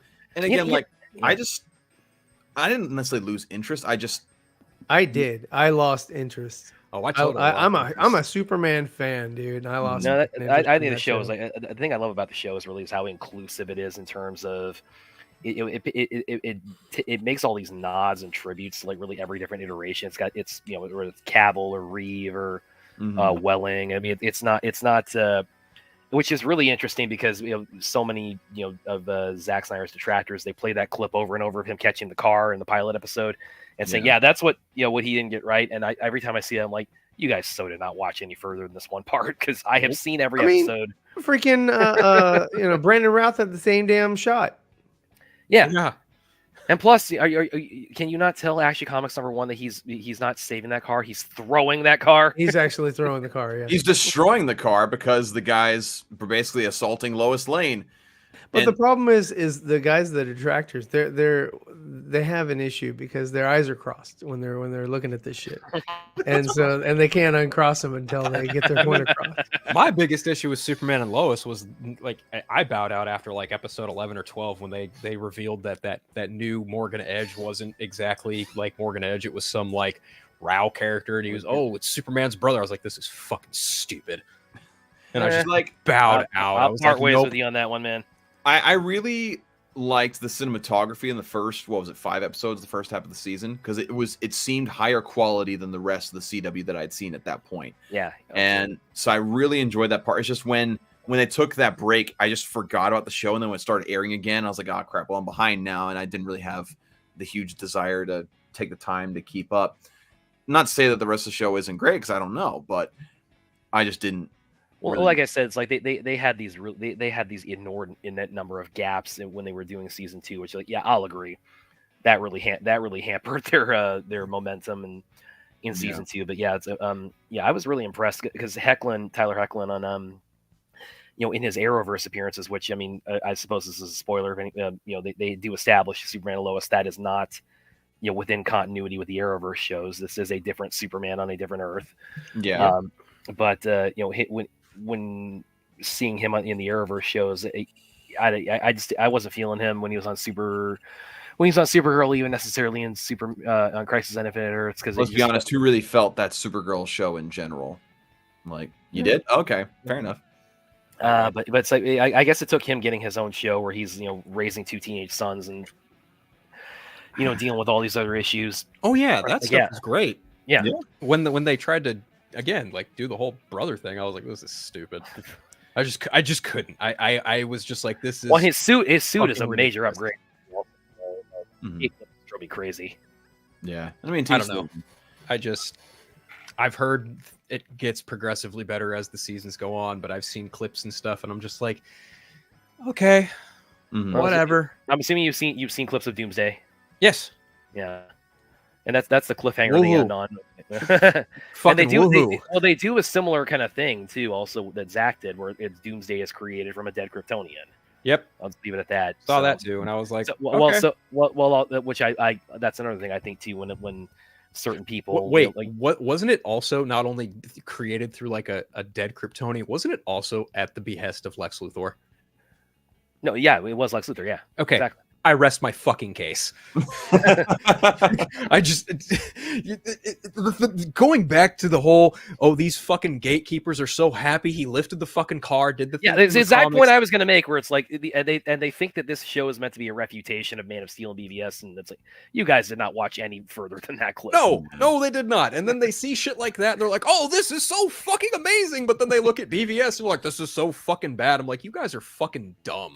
That's really what it boils down to. You are fucking dumb and incapable of any critical thought whatsoever. And we got Jacob Aram saying here, I just can't see myself ever being interested in watching enough to watch Peacemaker.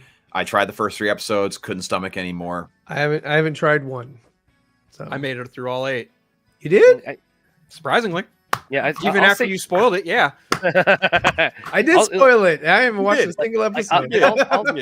I'll say I liked it more than I thought I was going to, but okay, yeah, I just wasn't over the mood about it. Like I watched the first 3 episodes, and when I got to the end of the third one, I was like, I can't do this anymore. This is just Star-Lord 2.0, just a little bit more like immature and adult humor. I can't. Okay, comparatively to like other DC Universe, Max shows, whatever, like compared to Titans, all 4 seasons, I think Peacemaker has a very much stronger story it's telling than anything Titans ever could. Minus season. I mean, that's not saying much. Exactly. My point exactly. Yes, that's not saying much. Titans. That's nice. I didn't. Yeah. Maybe the second season more than the first season, but that's for Deathstroke reasons. But it's like, again, for those who haven't heard my argument of why Peacemaker is Star-Lord 2.0, just a little bit more immature. Again, here we go. Special helmet, special weapon technology. His dad is a monster. He likes to sleep with anything. You're looking down. Did you write this shit down? No, I'm I'm making a point. I'm just looking down because I don't know. And so also they're looking down on Peacemaker. That's what they're doing. Moments where he's down on a piece of paper. His own life, get physical copies of music that he loves, and he also falls for the girl who doesn't give him the time of day and thinks that he's worth nothing. It's the same freaking character, just repackaged, reskinned, and given a little bit more adult humor. That's all that it really is. I think that's what Dawson drew James Gunn over to DC to work, because over at Disney, he had to be a little bit more, not edgy. So that's what DC is more edgy. So let me just do the same character, just more edgy and in a different. And that's uniform. it. But and so you're gonna get, the only thing you're gonna have with Superman Legacies is he's gonna be a little more edgy. You can fight as Peacemaker though in the new Mortal Kombat game. That's what matters. You know what? I'm looking forward to seeing how many different ways he can get killed. That's what I'm looking forward to. I'm looking forward to seeing like Scorpion taking off his helmet and bashing him to pieces with it. I would love to see that. I know. Just because you using said it that, as a toilet. Just because you said that, now I want to see Ratcatcher 1 in the Mortal Kombat game. Yes, please. I would love to see any version of Taika Waititi just take it and just don't even. get his No. ass Phil whooped. and I, if you get a start on Taika, The only thing I like him in is Green Lantern. Oh wow! Wow. Yeah, he is actually. He was charming in Green Lantern. He is actually, his shenanigans are kind of toned back in Green Lantern, I will admit. Ooh, Well, and- Droga here saying I can't wait to see Omni-Man squeeze his head. Oh, Having him destroy Peacemaker, Yeah. that'd be great. A character that's well written and interesting, destroying a character that I could not care less about. what we were just saying also about Zachary Levi, like how he's someone who is maybe given too much TMI. I mean, if that's something where you kind of want to tell Zachary Levi, okay, dial it back, dude. It's like, but you say that to him, but like Taika, you would say like, listen, shut the hell up, man. Yeah. Jacob here saying, I'm literally playing Mortal Kombat 1 now. I really hate that Peacemaker will be in it because he was the least interesting character to me in the Suicide Squad. He fucking killed Rick Flag. That is the biggest unforgivable sin imaginable. Nobody kills RoboCop here. No, God. no, you don't. You do not fucking kill RoboCop. You do not kill Rick Flag. And look, I'm sure James Gunn is a nice guy. He seems like a nice guy. Ugly tweets aside. Biggest fucking cinema sin, biggest superhero cinema sin is killing Rick Flag. I have to agree with Anthony on this in that, like, he said that it was somebody from above James' pay grade that said you have to do you have to do this to him. You have to do this to Jai, and you have to do who else died? You have to get rid of David Ayer's characters. You have to get rid of excluding Harley Quinn. Harley Quinn. Yeah, and Amanda Waller. Sure. And Amanda Waller. Yes, you got to get rid of like half of David Ayer's characters that were in this movie. Yes. Yeah, pretty much. And I think that did not come from Gunn. I think that came from Walter Hamada. And then the main reason why Peacemaker's in Mortal Kombat 1 is because Warner Bros. Is like, oh, this is a flagship character for us that we're going to bank on. So we're going to put him in everything we possibly can. What? Jeff Johns being a part of that is what you're saying? Jeff Johns. It was Jeff Johns, Toby Emmerich, and Walter Hamada, and they all told James Gunn he had to do that. Mm-hmm. Johns was already ousted by that point, so yeah, that's true. I don't know. And I don't know about that. Droga has stopped. Droga, stop making this horrible prophecy here in the comments, dude. What? Taika Waititi is gonna. Yeah. No, man. Please no. And Droga, I think you're absolutely right about this. Peacemaker is also just a self-insert of Gunn. That's absolutely true. Same thing with Star-Lord. Just an insert of Gunn. He likes retro music. He likes to say some very interesting things. He likes to dance. Yeah, like all those things are very much just James Gunn putting himself in the character, which, like, to an extent that can be artistic, but when you do it to every character you do, every main character you do anyway, then it becomes a pattern. We got Jason. What's up, man? Says, "Sup, guys? How's it going, Jason? Hope you're doing well." What up, bro? Do you think they'll make Superman dance? Oh gosh, I hope not. They'll make him. Stop. They'll make him floss like Shazam. Into existence. No, they're gonna make him do the gritty. That's what they're gonna make him do. He's gonna try to he's gonna film a TikTok with a kid after he saves his cat from a tree and do the gritty. He's gonna do the moonwalk in the air. Can we just not wish this shit into existence, please? I'm not wishing it. I'm just saying I wouldn't be shocked. The hate I got the other day when I it was one of those things that went around saying give your hot take on Superman, something like that, and I said I hope they never. It's like saving cats from trees is such a crutch. It's such a storytelling, just shorthand for like showing him to be kind and empathetic, and it's like I want to see. That's what I love about Man of Steel so much is I want the best way to show him as a symbol of hope is to show him being challenged and overcoming insurmountable odds. And so I said my shorthand for that is I don't want to see him save a cat out of a tree ever again. The hate I got for that was like.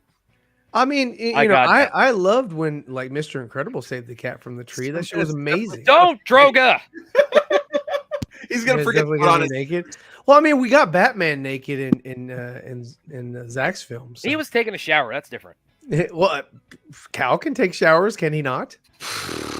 In the Fortress of Solitude. This conversation's going downhill faster than the Flash. Oh my gosh!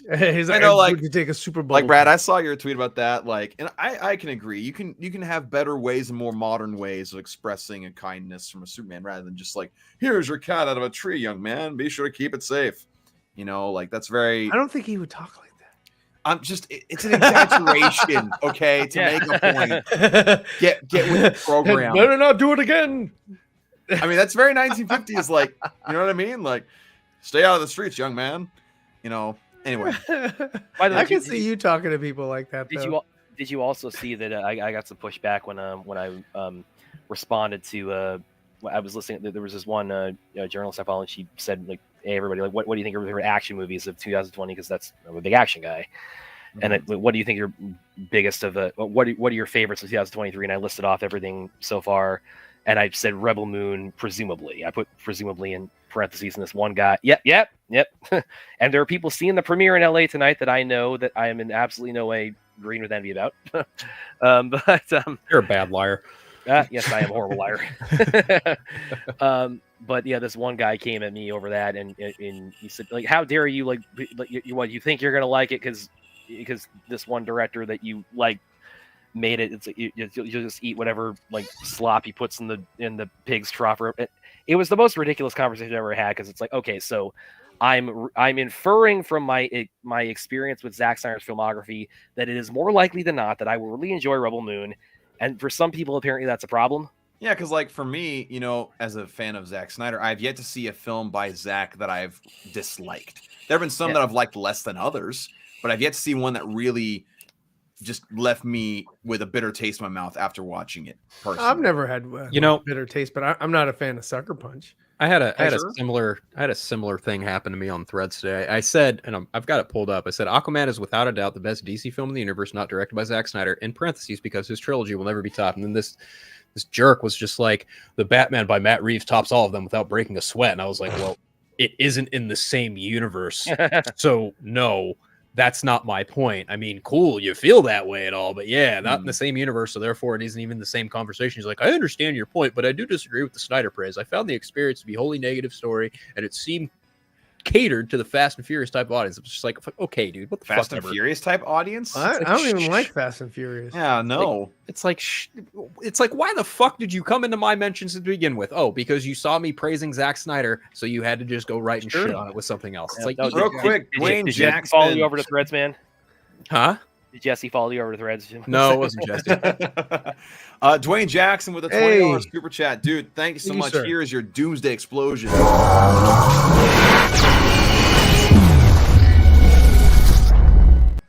Dwayne here says, did Mark Ruffalo just let the cat out of the bag on the last interview he just did? I haven't seen this interview. He said he was working on a new Hulk movie. He said it without saying when he was asked. He was asked, when will we see it? He said soon. I didn't see that, so I'm out of There would have to be some sort of arrangement with Universal since they still own the rights. It would have to be something similar to, or akin to what Sony did with Marvel Studios. If they've come to an arrangement, then awesome. If not, then he's just going to continue to still play a supporting character because that's all he can do. I don't know if Universal's even I haven't heard anything about Universal with that, but if that's the case, I would really like to see them do an actual serious Hulk movie. Yeah, because Incredible Hulk for me, that's the MCU's most underrated movie. It's a fantastic movie. Top 10. It's in my top 10. Oh yeah, I love that movie. In fact, what I'd like to see, what I think that could be really cool, and it might not be successful financially if they went this route, but I think it'd be very interesting narratively, is if we got a movie that takes place between Age of Ultron and Thor Ragnarok, showing him getting to that world and kind of wrestling internally with, the Hulk persona. And I think that could be really, really interesting. Or, I don't want an entire movie of Smart Hulk. That just doesn't no, because the Hulk and She-Hulk and whatever, the Hulk now is just kind of boring to me. Yeah. So it'd be really difficult to make that a compelling narrative mount. Yeah, the Hulk now he's turned into out of Harry and the Hendersons. That would be a difficult movie to pull off, but it's not to say that it couldn't happen. I mean, they did Black Widow right after Endgame, so it's it's not entirely impossible, I suppose. Joshua here says he said he was asked not to comment about a Hulk movie, but he said he's been thinking about what it could be. Okay, that makes more sense to me. But I mean, again, I'd like to see if they came up with something interesting, if they came up with something action packed, and something akin to the Incredible Hulk movie, which again, like you guys said, I really love that movie. I think it's incredibly underrated and gets way too much crap undeservedly. Just because it does so many things right. I love the animation for the Hulk and the design of that Hulk. He looks the best in that movie. He looks like he was carved out of a mountain. I mean, the ripples in his muscles and the veins and everything, it looks the most intimidating. And then, I mean, Hulk in Avengers looks like Jack Kirby Hulk. It looks pretty good, but it just doesn't look as intimidating as, Well, see, when they did the other one with Banner, it was very, he was super green and way oversaturated, oversaturated, and he didn't look, realistic at all. I mean, he didn't have, the muscular physique. So when they did the Incredible Hulk version with Ed Norton, they made it to where his veins would move. You'd see almost every, aspect of, his breathing and all that, and it just looked ultra realistic. I remember. And then when that came out, people were saying he looked like a tipped off version of Shrek. Eric Banover. Damn. Yeah. So, so when Ruffalo took the role over, they kind of softened that up and sort of gave you a hybrid. And then and all the way until now you have like a strong man instead of a ripped bodybuilder type of look, which is sure. Dwayne here says the movie should take after the Battle of New York or before the team up. Yeah, again, there's something that shows that duality more than we're seeing right now, or maybe the duality is lost somehow and he has to fight to get that back. I don't know. Yeah. I thought one thing I'd always thought of with it, the changeover from Norton to Ruffalo, one thing I thought they actually, because I thought continuity wise they could always have made that work, because the idea of him being on the run, the way I thought they were going to explain that was that he got plastic surgery to change his appearance. Yeah, I could see that. I mean, it'd be kind of a cop-out excuse, but at least it would make more sense than just him looking incredibly different. Yeah. I mean, they would either do that or the age, fucking de-aging him and shit, and having to keep that up, and people are like, oh, he looks fake, and all this other shit, and like, oh, we can do it better online, and then you get all these clips about showing people how they make him look like a perfect young Ruffalo. Yeah, true. Yeah, I don't know. Hulk movie, I'd be down for it, but I don't see it happening anytime soon. Yeah, kind of. It's unfortunate because Hulk is he could be one of the most exciting and interesting characters, to show on the screen, just like a Spider-Man movie. Yeah, and that's it. He's in the same exact situation as Spider-Man. The only difference is he doesn't bring money at the box. Oh God, by himself. I'm not trying to be an asshole. Yeah, no. Look at the numbers. It's not. Yeah. You're not wrong. It's not great. Yeah, Anthony here says, I also think Universal's scared to make a Hulk movie because the last one flopped at the box office. Yeah, it's my point exactly. Yeah. Dwayne here says if they could the movie and not the TV series, they could they could do some like mini series on Disney Plus, but then that would get it would still have to be like, I'm sorry, there's just a lot of red tape with the copyright. Yeah. So for the character to showcase him. There would need to be some form of agreement where Universal gets a kickback. Yeah, true. And I'd be hard pressed to see Marvel Studios be willing to do that. Well, at least be extremely willing to do that. Maybe in some kind they're not that desperate to do it. No. With Spider-Man, they were a little bit more desperate to do it because Spider-Man badly wanted to get him in the MCU. Because Spider-Man is gonna fucking print money like Batman. Well, it also doesn't help that Sony was like, yeah, we kind of screwed the pooch with our second Amazing Spider-Man movie. What exactly are we going to do? And Kevin Feige was like, I can help. Then Amy Pascal threw a fucking sandwich at him. Honestly, I personally think that Kevin Feige, not by himself, but in some way sabotaged Amazing Spider-Man 2. I'm convinced of that. I'm going to disagree with you on that one. Because they wanted Spider-Man to be in the MCU. And they're like, well, how can we get this universe that has started up that has some following and have it to where it fails and we acquire the rights to use Spider-Man? Amazing Spider-Man 2 comes along. They get rid of MJ's storyline. They get rid of other interesting things in the movie. Even though I still love Amazing Spider-Man 2, there are some things that were cut that would have made the movie even more impactful. And again, I wouldn't be surprised if there was some corporate espionage happening. I mean, I don't at all think that any of those decisions were at the behest of Kevin Feige, though. I think that was all Avi Arad and the hubris that was. Well, I don't think they were like his decisions, but I definitely think he may have had some influence on those decisions. No, he got handed the script and gave them notes of like what you should and shouldn't do, and they didn't at all listen to him, and that's what happened with the Amazing Spider-Man 2. I mean, long term, it worked out because they got them all into No Way Home. Yeah, exactly. There's that too. Yeah, true. Good point. With that, let's get to what I think will probably end up being our last topic of the night. We have seen the media tour of Rebel Moon. Again, like Brad mentioned, there is a screener in Los Angeles tonight, and they have a sick poster to go along with that, which I was able to share it. I shared it on Twitter earlier. Oh God, I can't wait. It's 9 days. And of course, I got my shirt. Yeah, you're ready to spill all the beans on everything you've seen too. Very ready. And me and Aaron are actually going to watch it together here on the 22nd. So that's going to be really exciting because, we went to the set together. We're going to watch the movie together. It's going to be really fun.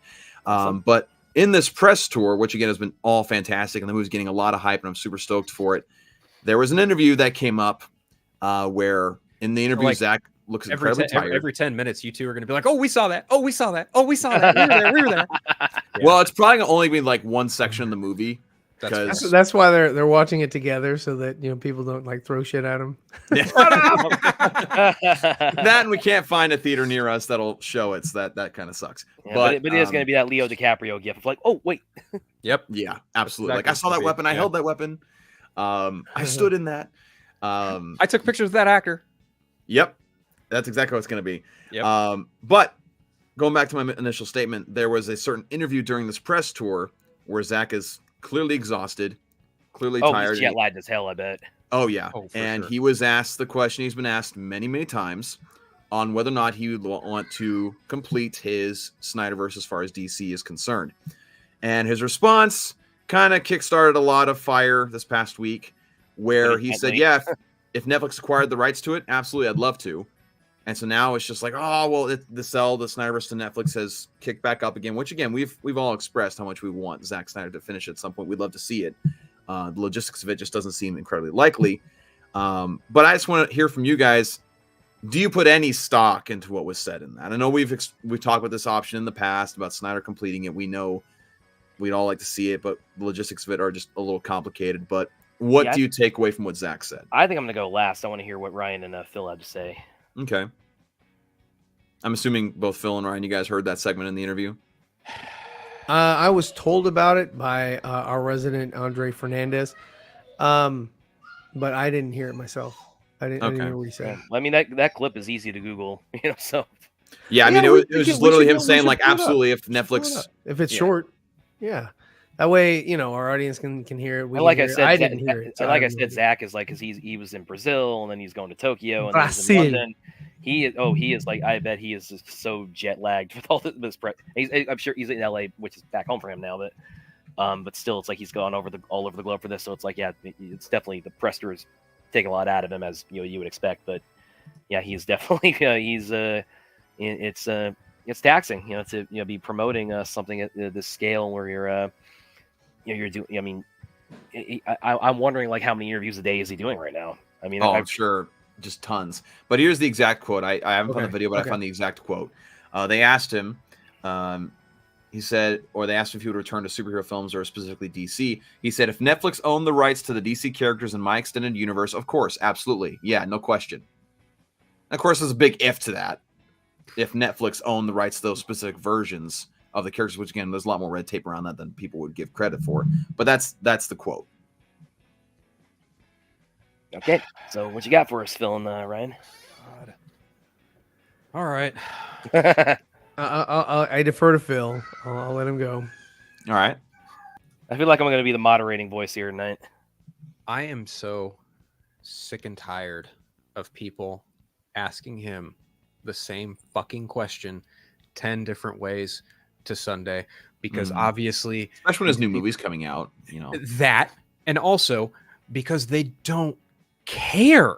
That's just it. They don't care about Rebel Moon. They don't care about Planet of the Dead. They don't care that he's happy working at Netflix, doing his own thing. All they want is just 2 more fucking Justice League movies, and it's like, knock it off. No, because number one, you ready for this? Netflix will never own the DC IP. Do you want to know why? Because Warner Brothers Discovery owns the DC IP. You want to know why they own the fucking DC IP? Because they've had it since 1960 fucking something. I don't remember the exact year, but they've owned it since the 60s. It is their most profitable IP that they own. They are not going to sell it off that easily, if at all. At all. And they're not going to want to Warner Brothers Discovery is not going to want a competing DC universe with another streaming service. That's just absolutely not. And then to take it a step further, to take things a step further, if that were to happen, if the DC IP somehow magically got sold to Netflix, Universal, whom the fuck ever, here's the thing. Guess what? There's now a new dedicated silo to DC content specifically. You know who's in charge of it? James Gunn. And guess what he's doing? His own universe. And to Dawson's point, they are not going to do a conflicting thing where you have the same characters in 2 separate universes, but the Batman. No, I don't give a fuck. I don't give 2 fucks. I don't give 10 fucks. Yes, they are separate universes, but guess what? That was done before DC Studios was even a fucking thing. And there's a term that we use. It's called grandfathering. Yep. Fucking James Gunn inherited the Batman. They wouldn't do an alternate Batman if they had started off this new universe. They wouldn't be doing that alternate thing. Not only that, the Batman was fucking profitable. So of course they're going to continue it. And of course they're going to let Matt Reeves have full carte blanche to do what he wants, because it's a very contained thing like Joker Folia do. Yes, you could do Elseworlds thing, but here's the thing. They had the Snyderverse as their mainline DC extended universe before James Gunn took it over and is now doing his DCU. They do not want a conflict of interest. I'm sorry. Right. To all the people, all the fucking knuckleheads, all the morons, Sil Abdul, Ski Walker, whoever the fuck, you fucking idiots who do not give a shit about what real fans want or what anyone else wants or even what Zack Snyder wants to do. You just want to be selfish dingleberries on the internet crying for them to sell it to Netflix. It's never going to fucking happen. So knock it off. Let the man be creative in his own way and stop being selfish punks about it on the internet. That's all I have to say. And plus also like logistically with the actors involved and all the creators involved, it's just like, again, you know, Henry Cavill's doing his Highlander reboot. He's also doing his Warhammer series. He's probably trying to be the next James Bond with Christopher Nolan, if that's ever going to pan out or whatever. Like this, and also Gal Gadot, she's doing her own things. You know, Jason Momoa is going to be doing stuff with DC and other movies and such. Like, and then of course you have Ezra Miller, who has a lot of, you know, baggage to him now. And it just, a lot of it just seems like it would be a logistical nightmare if they decided to do it, which that is a big if. Fucking Ben Affleck, he's doing artist equities with Matt Damon. Why would he want to come back to Batman? Yeah, exactly. And then also you go back to the quote of Zack saying, if Netflix acquired the rights to that, that's a big if. And he's saying a big if. He's like, yeah, if they somehow manage to do the impossible, then sure, I'd love to do it. But like, again, that's a big if. I don't know. Ryan, did you have anything to add to that? No. No. No. I mean, look, Zack is not a guy that's gonna be like, you know, yeah, no, I don't want to do that. I'll close the door on possibilities. I don't want to work with this person unless they're an asshole, you know. And it's you know, but it's like, you know, hey, Zack, how would you like to work with Morgan Freeman?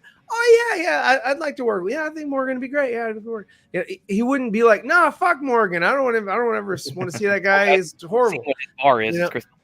Yeah, he's gonna be political about it. You know, he's just gonna be like, yeah, you know, fucking, you know, if like I said, if Netflix can do the impossible, yeah, sure, yeah, and, you know, I'd love to you know, play around with that, you know, and you know, pull these old people out of retirement to come back and do another couple films, because they're, if anything, dude, since 2017 they have aged, and we're almost before he would even be able to start production. They're 10 years later, 10 years older.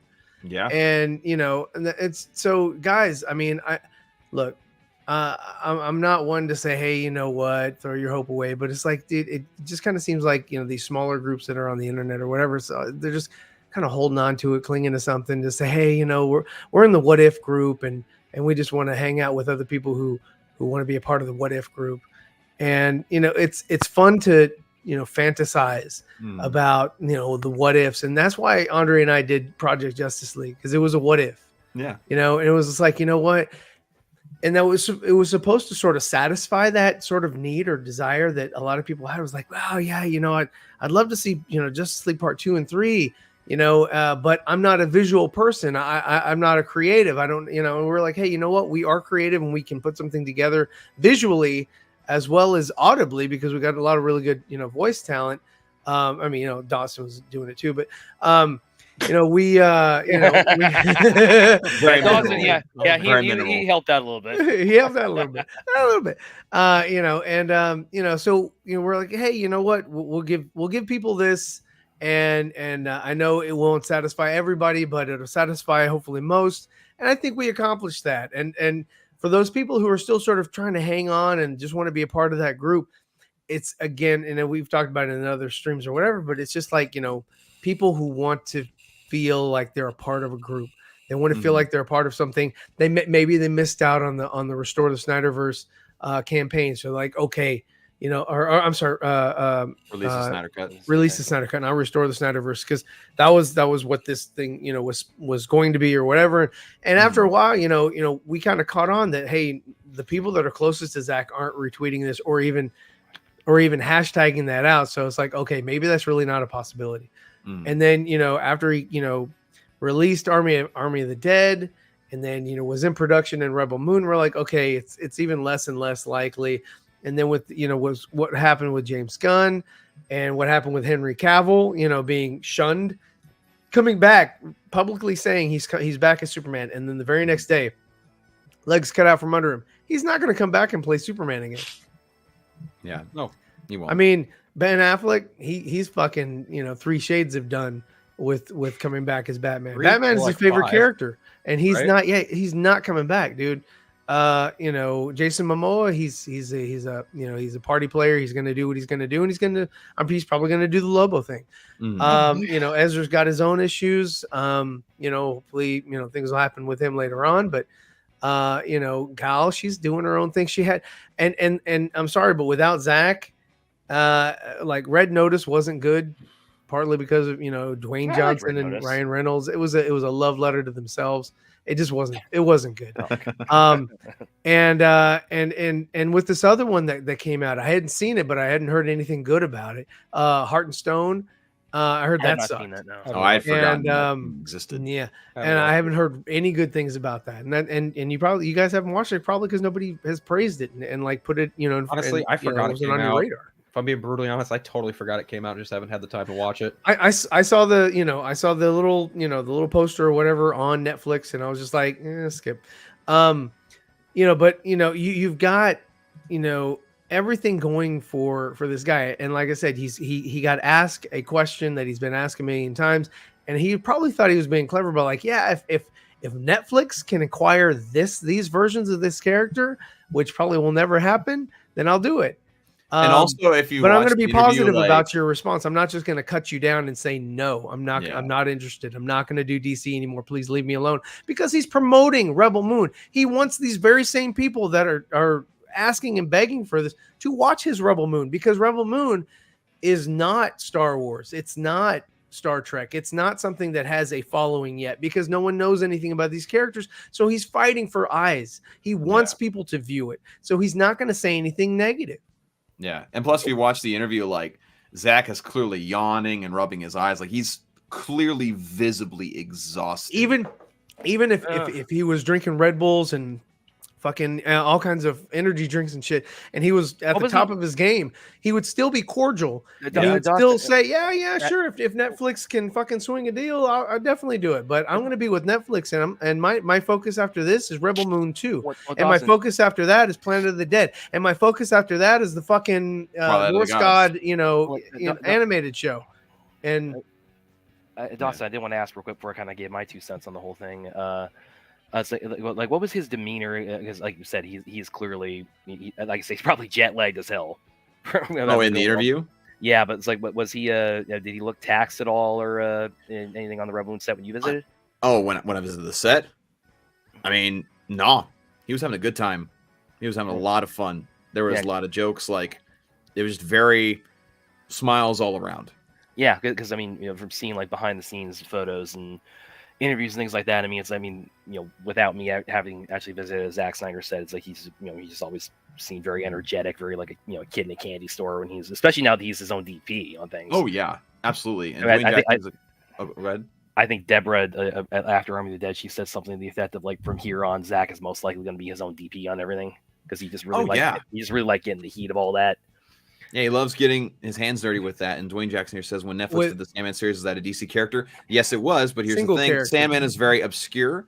And that's one that you can, as Warner Brothers, afford to license out and just like, hey, you do this. We're going to focus on the main ones. You can take a small DC character like Sweet Tooth or Sandman and do something with that. And you do your own thing. But licensing out Batman, Superman, Wonder Woman, Flash, Green Lantern, Aquaman, Darkseid, Lex Luthor. Well, here, you have to license all the characters. Now, here's kind of my perspective on this, because I think I've said on previous streams, it's like I've always kind of seen myself as kind of an agnostic on the whole, sell the Netflix idea. Where when I first saw that floating around, it's like, my thought was, hey, it's like, if they say take a shot, if they say no, we're in the same spot we are right now. Nothing venture, nothing gain, nothing lost, etc. Yeah. So that's kind of always how I've been. I've never really been like putting my chips on, let's like make it happen in Netflix, anything of that nature. But the way I kind of have looked at this a lot more so, and this is kind of also going off of the Scott Stuber comment when he was asked about it in Hollywood Reporter, is I noticed to see Nickatina's dropping in on us. And what's up? What up? And he arrived home. And the way I look at this more, and Nickatina was very excited about this news, I have to tell you. The way I looked at it more is that I just kind of look at it more from the perspective of just how much the topic itself really just kind of is in the zeitgeist, and really just hovering over really it's just kind of almost this elephant in the room for everything related to DC right now is the unfinished JL Superman arc that has clearly spawned so much interest. Now, to everybody else's point, where it's like, yes, Zack is presently occupied with his Rebel Moon franchise, his Army of the Dead franchise. So, let's not cut the legs out. That's a lot. Yeah, well, and clearly, as we see in that interview, it clearly took a lot, to a lot of energy, a lot of commitment. But I would say on that, and William and I, we've had it as a band topic, the Netflix idea, because of just how heated it gets and how we had to unban it last night temporarily because it became topical with his answer. But I think what I said last night, and the thing I reiterate, I would say it's like, that's the angle I look at it more. The fact that it is so omnipresent. There's still so much ongoing interest in it. There's so much of a legend and an aura to it that I think that really kind of transcends the idea of Netflix itself on it. I think that makes it more of a, that's the way I look at it, is how much it's still kind of just lingering and hovering, and how, and people involved still get questions about it, maybe perhaps at inappropriate times when they're trying to, promote other things. But nonetheless, I mean, I think that speaks to just how much of the staying power it has for it. And, without getting into, making a particular prediction on where that might lead, whether with Netflix or elsewhere, that's more kind of the angle I take and I look at it from, is that is what it is. What it has become and what it has morphed into is this kind of like this superhero movie folklore, and where that will ultimately go within the next 5-10 years, I don't know. But that's where my head space is. You still have those questions after James Gunn's Superman Legacy comes out. If they still are going to ask, hey, you coming back after James Gunn's Superman movie comes out and hits theaters and this new universe has begun? Because right now it's sort of in limbo. Right now it's there's not anything going on, so they're just like, oh, I don't see it on the big screen. They haven't started production yet, so we still have a little bit of time to try to raise awareness or get a whole bunch of people to retweet this or whatever, and try to make a big stink or noise or whatever, because they haven't gone into production yet. They're still in the pre-production process. So I think that's sort of the mindset as far as like why these people still continue to ask, because nothing else is there yet. Well, once it's there, it's set in stone. Once it's there, once that first movie from James Gunn, Superman Legacy, is out, then you will not have any more of these interviews or interviewers say, hey, Zack, are we going to get Justice League 2 and 3? What's also funny is that people moved on from Universal finishing the Snyderverse real quick. It's like, oh, it's Universal, it's going to do it. Oh, never mind, it's Netflix again. Well, it's interesting you say that too, because apparently there's also, and to your point, Ryan, you could also have made that point when the Batman was coming out. That was still, but the Batman was always an Elseworlds type thing, and it didn't include anything. It was also a self-contained universe. I get that, but kind of going back to my point is that that's just kind of the analysis I've had on it. Like I said, Shiny V Brava. Sorry. I thought new Pokemon DLC. No, new Pokemon DLC just dropped, and I just got a really awesome shiny Pokemon that I've been wanting for fucking years. So I'm happy. Nice. I'm happy as a pig in shit right now. Sorry, Brad. I mean, Dawson, to your point, it's interesting you should say that too, because I don't know if you guys saw this. There was a report that came out today that apparently WBD has, I don't know how this is going to impact anything with DC Studios, but apparently like internal financial analysis or something like that is like apparently they have like a 60% chance of filing bankruptcy. Oh, yeah, that is not good. Okay. No, well, somebody will bail them out. Maybe. Yeah, maybe that'll be Universal. I don't know, but it's like, this is why I let William, when we're on the streams, kind of do more of the business. Well, this is one of the things is that they do is they. Didn't they do this in fucking AT&T? Didn't they do this before AT&T? They're in financial fucking dismay. Warner Brothers is like, this last decade, they have got to be the most just dysfunctional studio in the world right now. But the thing is that they're still one of the top fucking companies, even though they are in debt, so however much. And it's like, these companies, what they do is they take loans out first before the movies are made, and then they have to make the money back. You know, and then, you know, after anything after that is profit. Anything after that is, you know, is residuals and, you know, things like that. So, yeah, I mean, yes, Amazon, Netflix, all those motherfuckers are banking right now, where the studios are losing money. You see, you know, articles of Disney losing so much money, and people are like, oh yeah, that's because they're doing this, and Iger's gonna save them and all this other shit. And it's like, you know. Well, did he say he's retiring? He's committed to retiring, or he's no, he came back out until 2026. Yeah. Iger, I barely know her. Bob Iger, yeah. Well, and by the way, the other thing too, what you were saying, to your point, Ryan, about you know, Gunn's universe. The other thing too, kind of keeps the Snyderverse talk lingering, is the fact that the haters cannot praise anything Gunn does without using it as a bludgeoning tool against anything Zack Snyder. True. Yep. I mean, it's like they are doing as good, if not a better job than Snyder fans are, of keeping Snyderverse talk alive. Sure, and that's why we try to not really bring them up that much, because it's like, I'm sorry, dude. You know, I want to celebrate what he's making, not what he's not making. I want, yeah, and I hope. I mean, I can name, and I think Phil has also, like, named journalists who, like, their reviews of Superman Legacy are already written, and they're probably 80% just bashing Man of Steel. Oh, probably. Yeah, sure. Yeah, I mean, buildings aren't destroying this movie. Man of Steel. Yeah. So yeah, that kind of goes. That's sort of, and I usually like to have like a really like elongate that point I was making as much as I can, but I don't want to like wear people out too much on it. But that's more the angle I take on it. I don't necessarily zero in on the Netflix side of it too much. I don't think you'll ever get to a point where people will stop clamoring or asking for, even if they, you know, turn out to be like, you know, Ben Affleck's 51, something like that. You know, even if he turns out to be as old as Michael Keaton was when he came back in The Flash, they're still going to be like, I want to see, you know, Ben Affleck come back as, you know, Batman. The Dark Side invasion took a lot longer than we expected. Yeah. I have seen people suggest that as like a timeline kind of cheat, where it's like, you know, the time difference from Apocalypse to Earth would be like, it's a way to get around that. And again, dude, it's mental gymnastics for a lot of this stuff, dude. And it's like, I mean, you know, look, these are actors, you know, a lot of them would come back and you know, and do something or whatever. I don't personally see Henry Cavill coming back after what happened last year to the role of Superman. I just don't see it. I'd be fucking shocked as ever if he even said, hey, you know what? I'm coming back again. You know, I can't wrap my head around that one. That one's just like, no, dude, I don't get it. That's a no-go. And if you don't have Superman come back, then you got nothing. Yeah, people are dumb.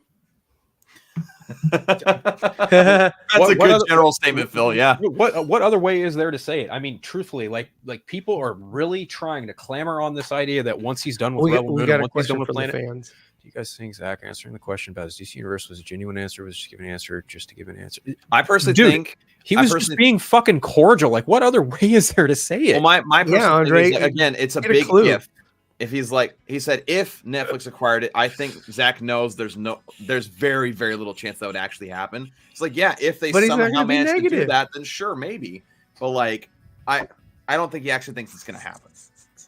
I don't either. Get out of here, you brown noser. We're out of here. Get out of here. Get out of here, you brown noser. Who's brown nosing? It wasn't me. Andre. Antonio Baker here says, after the Dune 2 trailer, Dune trailer 3. Which, by the way, it's like, I want Dennis Villeneuve to direct a Batman Beyond. Yeah, he could. I see that. If he By the way, because of how much this topic was all over social media yesterday, it's like I totally missed when the Dune 2 trailer dropped. And so when William and I we were on the stream last night, it's like that was my first time seeing it, because I was watching the back and forth on that so much. It's like I somehow missed the Dune 2 trailer. Speaking of Batman Beyond, I have to say that I think our odds of getting a Batman Beyond movie with Michael Keaton are lower than they ever have been for one reason only. The Flash movie. Yeah. Michael Keaton came back. The movie crashed and burned. He's probably thinking to himself, oh, they don't want me as Batman again. Man, you know what? I tell you what, dude. If they had made a Batman Beyond movie and had him in it, and had some, you know, like another Zolo or whatever, to be Terry McGinnis, I think it would have been a fantastic film. I think it would have been fun. I think it would have been vastly different than, you know, the Matt Reeves Batman. and I think it could have been something really cool. But yeah, I agree with you in that I don't think you'll see Keaton. Maybe you'll get Ben Affleck to come back as Batman at that point and do a Batman Beyond. Maybe in 10 years. But he'll have to be 60, Maybe. 70. Yeah, That's if he wants to. Honestly, I'm in the minority. I really don't like the idea of Michael Keaton doing Batman Beyond because that just feels too fucking safe and easy at this point. Because then you kind of have to stylize it in the Tim Burton era type deal and like kind of morph Gotham into that type of setting. And I'm just like, no, I'd much rather see an other older actor take on the role of old man Bruce Wayne. I'd rather see like someone original cast as Terry. Droga says just get George Clooney. No, Droga, stop it. George Clooney, that makes a lot of sense. Let's go. Good. I mean, you know what? Good If given the right script, maybe it can work. But even still, like I really want to just see someone. I want to see someone approach Batman Beyond in the same way that Zack Snyder would approach The Dark Knight Returns. That's what I want to see. Just this is what Andre says to that. Yeah, he's not a fan, clearly. Yeah. Fuck Batman Beyond. Fuck you, Andre. Brother John Comics says, man has to be tired of getting questions about the past when he's putting his all into building something his own and promoting it. That I agree with you there. And Droga just doesn't like methodical storytelling. He doesn't like the Batman. He doesn't like Dune. He doesn't like anything that has like. No, he was. Droga needs fireworks. That's what he was dropping all kinds of comments like that. He needs shiny things. Fireworks. That got me. You got giant sandworms, for God's sakes, man. Right? Free. And knives and daggers made out of sand tooths from the fucking worms. Like, come on. That's awesome. Pretty awesome. Yeah. Here's your story for you relating to Dune, by the way. The first time I saw the 84 one, the original David Lynch, who has disowned it. The first, I don't think I even saw the whole movie. I was channel surfing, and I first saw it. It was the TV version with that really, really, really long intro. You know what I'm talking about? Yeah. Where that is like exclusive to when it's aired on TV. I first saw that on the Disney Channel. I have no idea how it ended up on the Disney Channel, but that was my first. Yeah. Hilarious. I'm being brutally honest. That is fucking hilarious. Yeah. I don't know how it happened, but it did. Droger here saying New Year's is soon. Yes, It's 2024, folks. Holy cow.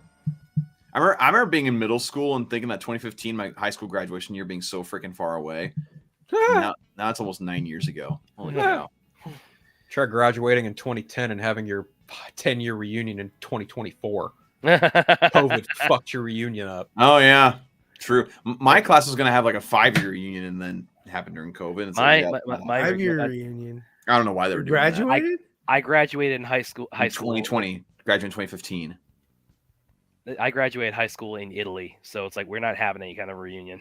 Oh no, in Italy? Not for you. Because my dad was in the army. Oh, that makes sense. Yeah, that makes sense.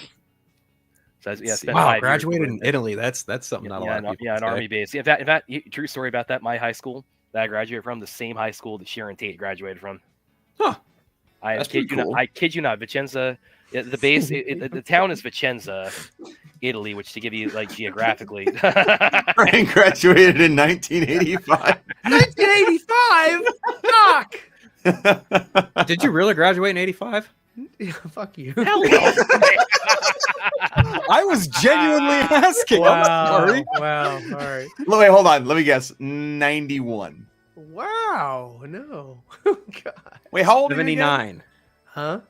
How old are you again? I'm not that old. Oh wait, Andre, we're horse. November 5. 55. Oh, because my dad graduated in 90. My dad graduated in 92. I was born in 92. Oh, let's see. So, I'm trying to think if you're older or younger than mine. Yeah, I was alive in the 90s. I think you're younger. I'm thinking you're graduated in 90. No, God, I'm not as old as your parents, dude. He's no, actually, no. I'm sorry. I went the other direction. 94. No. 95. Oh my God, we're not going through the. We're not doing this. We're not doing this. It's currently 58. We're not doing this. We are not doing this right now. 2002. I graduated in 05, if anybody must know. 05. Wow, there you go. I thought I was older than you. That's a surprise. No, that's what people tell me. It usually depends on if I've shaved or not. That's fair. So, but yeah, it was Vicenza that was the 10th. Well, you know what, Dawson? At least we can shave. Hey, Oh. I shaved yesterday. He's The like, problem though, when I shave, I look like I'm like 16. See, I'm a already look universal like you're shade thrower. 16. I'm a universal shade thrower. I throw it to everybody. Don't take it too personally. I know. Okay. You're at least good. consistent. I appreciate Yes, I am. that. Yes, I am. I think that's where I was at in Europe. The town is Vicenza, which to give you an idea geographically, it's about an hour. I think it's north of Venice. Oh God, Ryan, were you in Nam? I was no. World War II's not Nam. It's I not know, the I same was thing. at God. war. Jesus. I was quoting friends. You Oh. uneducated Oh, boob. were you? My bad. Droga's got a good one here. Ryan's as old as Michael Keaton. Wow. Oh, Wow. I'm not. And he's not. Mr. And he's not Mom. Batman. He's not Batman. Did you Oh, God. have peach fuzz? I yeah, have more yeah. He facial has hair peach than you fuzz can see on through his the camera. balls. Oh. See, you can't see it very well when I do grow it You out. can't looks see it better very in person. well. In person, you see it a lot more. Nobody It's wants to darker see in that shit in person. No, my facial hair is a lot darker in person, especially What for facial my hair? hair. Phil? Save me, Phil. No, Stop I'm your not house, doing that. I don't save anybody. I'm not Captain Save-A-Ho anymore. Captain Save-A-Ho. No, we are not doing that. Droga. I have retired that moniker. I'm not that anymore. Droga says balls reveal. Not going to happen. A Droga. There he quick is. ban on YouTube. Quick ban. By the way, that's They're gonna definitely ban Dawson's balls. That's like enough for an arrest warrant. My Andre goodness. says Ryan still uses an abacus. Damn. That shows you how old that shows you how old Andre is. He knows what an abacus is. Oh, you know, your guys' reunion's about the same time. Pretty much. Pretty much. Oh my god. He's an old fucker. I was shocked to find out how old Andre actually was. No, yes, no joke, no he's lie. old. Yeah, he but- looks he looks like a child with a big nose, but he's Whoa! actually Come on, man. Whoa! 4Nerds roast session. 4Nerds roast nerds. That's it. Right yeah, well, you there. know his ass is home, so he could have jumped on, but fuck that. No, gloves are off. I'm fucking with him. True. 'Cause he could defend himself, but And he he can't. hasn't even had any whiskey yet, ladies and gentlemen. Actually, I have. Oh, So- I stand corrected. Yeah, Oh, makes a little bit of sense. Oh my gosh. Alistair. Oh, I like the kid in WW84. God. Oh my goodness. Watto. Watto. Oh Careful, don't god. get Oh, here he You might goes. show his bald spot. Oh my god. Oh wow. Wow. Okay, I guess we're Low closing out tonight with blow, a- with man. a Yeah, bit he's of a All like, right, Ryan, nobody talks response about my incoming. nose. Ryan just wants incoming. What do you got for us, He's Ryan? gonna. Oh no! Don't worry about it. I won't talk about his sleepwear. he wears slippers. I'm not gonna say anymore. I'm wears- wearing the man- slippers. the man wears Red right Dead now. Rap Battles of History, Ryan versus Andre. I'm wearing slippers right now. What are you trying to say? Well, his are fuzzy. Are yours fuzzy? They might be. That might be. They're fuzzy on the inside. Oh, well, fuzzy where it counts. Yes, that's right. Slippertina, as the Droga says.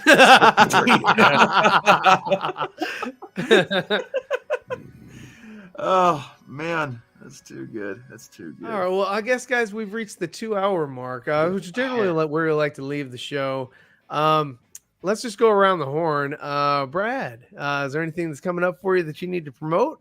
Well, one comment real quick that Andre says Ryan's mind is fuzzy. But yes, as far as you guys can find me on Twitter and Vero and here and there on Facebook. Of course, you can find my writing on Kung Fu Kingdom and on Screen Rant, and of course, you can see me streaming with Mr. William Powell on the Sci-Fi Center, and we do have something pretty big coming up. We have, of course, the Rebel Moon watch party and AFSP charity event that we are currently organizing and hosting. The event will be on December 22nd, right when the movie drops. We are also, of course, trying to hit a $5,000 donation for American Foundation for Suicide Prevention. We got, of course, an incredible retweet, Vero post shout out from Mr. Zack Snyder himself. Yep. Absolutely brought tears to my eyes. No joke there. And yeah, we have just recently crossed the halfway mark on that. So everybody, we definitely would love to hit that before the 22nd if at all possible. So if you can, please consider a donation. If not, just share it around on social media. That's a massive help too. Yeah, absolutely. Awesome. And Phil, what do you got besides the Pokemon that you just collected? No, I just fucking killed it. It was a shiny one too. I'm so mad. It was a shiny Executor and now it's dead. Fuck me. God damn it. Anyway, if anyone wants to follow me on Threads, Vero, Blue Sky, or Instagram, not Twitter, at Unfiltered. Other than that, I think Craig and I are going to try and get an episode of The Eternal Night done, but he just told me his boss just tested positive for COVID and he's not feeling well, so I don't know how soon that's going to happen. Other than that, not really too much going on. Y'all can catch me here every Wednesday with these chuckleheads. So yeah, that's pretty much it. Awesome. And DJW Art? Yes, you can go check out DJWArt.com. Got a good holiday special going on right now. Use the coupon code HOHOHO. Get 20% off any purchase. Wait a minute. Is that HOE? No, HOHO. Like, the Santa Claus character in Christmas time, which it currently is. Santa Claus is real, you shithead. Yeah. For 20% off any purchase on the website. Currently working on some projects right now. That's me jumping into my work. The bungee cord. Got some things in the work. Got actually a lot of stuff going on. Got some irons in the fire. I do. And then next thing I got going on convention wise is in February. Nice. So a little ways off, but hoping to add a couple more conventions this next year than I had this past year, which is exciting. In fact, you can see some of my newer stuff that I got back here for a new book that's not written by me. It's another guy. So it should be really good. Oh, come on. Well, I'm still doing the art, so you can suck it. Yeah, like I said, go check out DJWArt.com for some awesome prints for Christmas. If you're looking for any last second gifts, just check that out. And again, we got the follow everybody right here. Yep. And I'll hand it back to Ryan. And yeah. So I just got my own art back. No, okay. Well, there you go. If you guys want to pick up a shirt from TeePublic, I still have a lot of prints on there that WB hasn't found yet and removed. And I just got this right here. So this is on. Nice. I'm here to tell you right now, we don't care. Let me tell you. We don't care. I care. I still. And Brightest Day or Blackest Night. Yeah, dude. Cantaloupe, yada yada. One of my faves. Oh, you got that on canvas. On canvas, with liberty and justice for all. So, did you apply that on the canvas yourself? No. That's it's digital art that I got printed. And actually, my son got that printed for me, so that was a really cool gift. And then my other Batman vs Superman. That also is on canvas, and that was a lot more expensive to do. But I got those two items so far, so I'm gonna get some more of my stuff on canvas, and I'm gonna fill the back wall with that.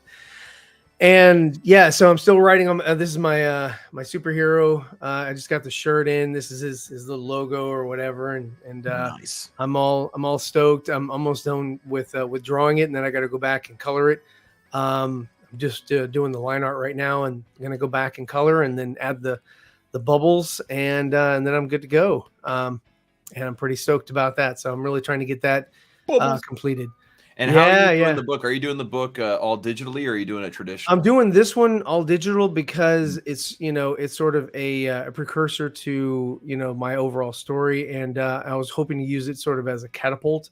To trying to I was going to set up like a Kickstarter to try to get the actual comic runs out.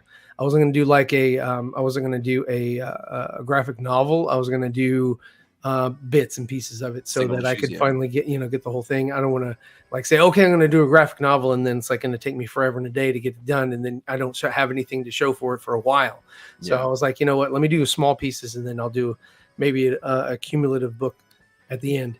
But and yeah, if you're looking to print it out in the single issue format, a good place to go is Comics Wellspring. They have some pretty good quality printing that they do with books and such. So I would definitely check them out. Comics Wellspring. Okay. Yeah, I'll check them out. I'll check them out because I haven't. X. I'm sorry. That's Comics with an X. Oh, gotcha. Okay. But yeah, I haven't gone that far yet. I might make some some physical copies of this one just to have and then sign and whatever do some things. But so far. Right now, I'm on page 13, so doing pretty good, and I'm pretty satisfied with the way this is coming out. It's exciting stuff for me. So I'll probably, before the end of the year's out, man, I'm gonna let you guys have a look at it, and y'all can just in rough form.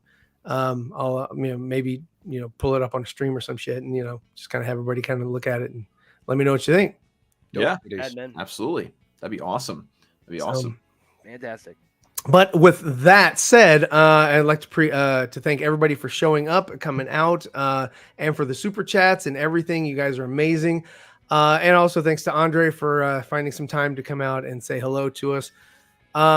But with that said, we'll see you guys next week, and it'll be the same time. We actually have to update some of the different media filters or outlets, because it does still show Thursdays at 7:30, even though we are on now on Wednesdays at 6:45. Well, 6:45 your time, yeah, or 7:45 your time. Okay. So anyway, but we do need to kind of update that, I saw. But I appreciate everybody for showing up, and you guys have a great evening, and we'll catch you later. Later, guys. Sounds good.